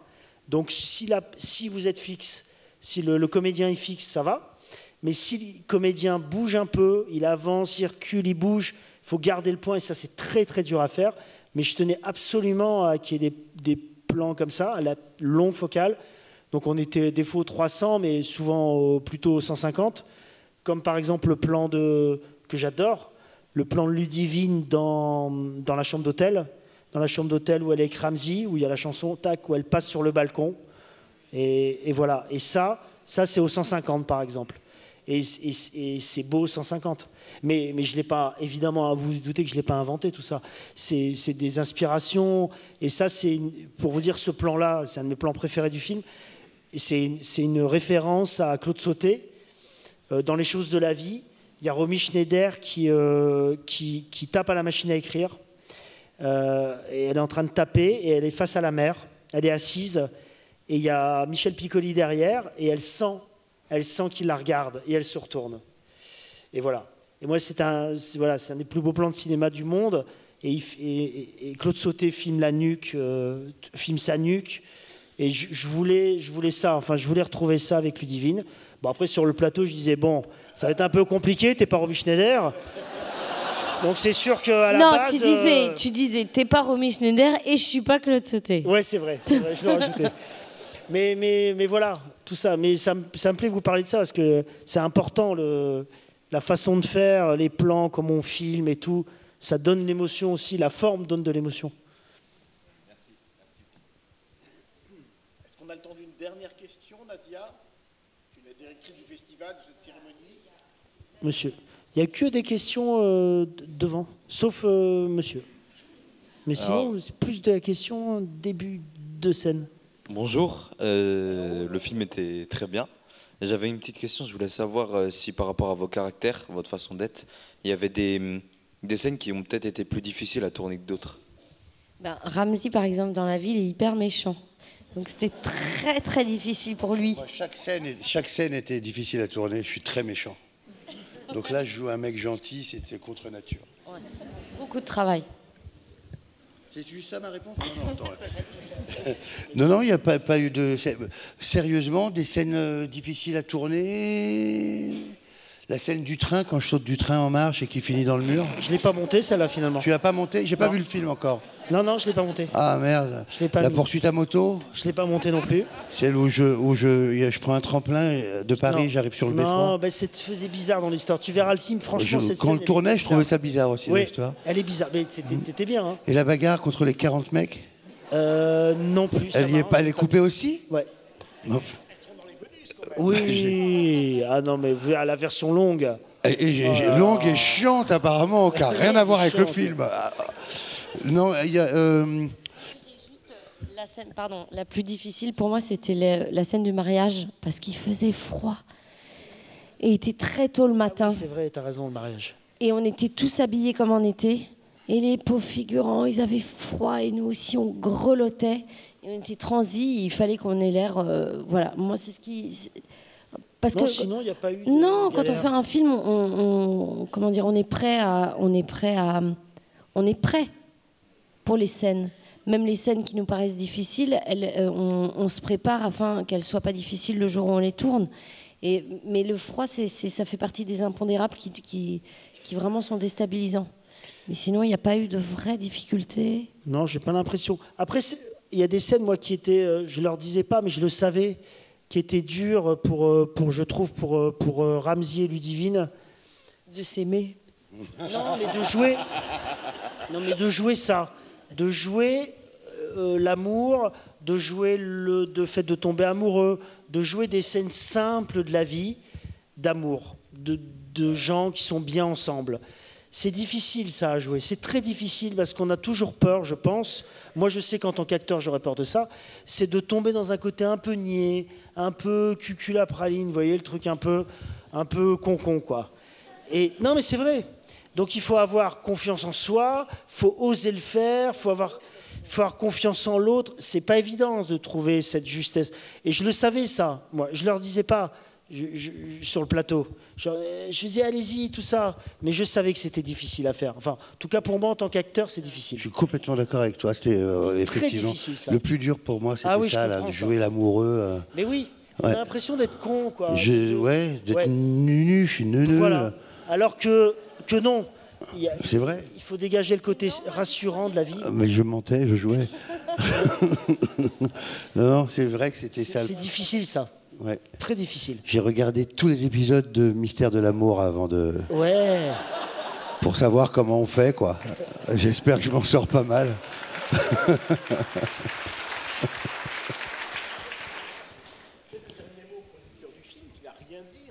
Alors, il est américain, donc si vous avez une question, c'est en anglais.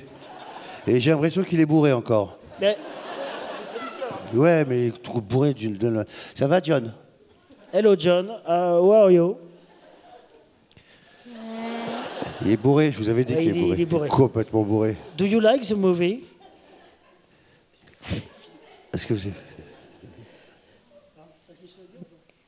Non. C'est un vrai producteur, je peux vous dire. Lui, ça sac. Hein.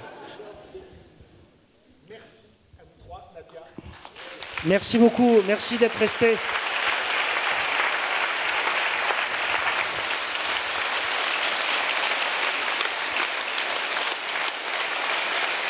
Ils le méritent. Je crois que vous pouvez vraiment les applaudir.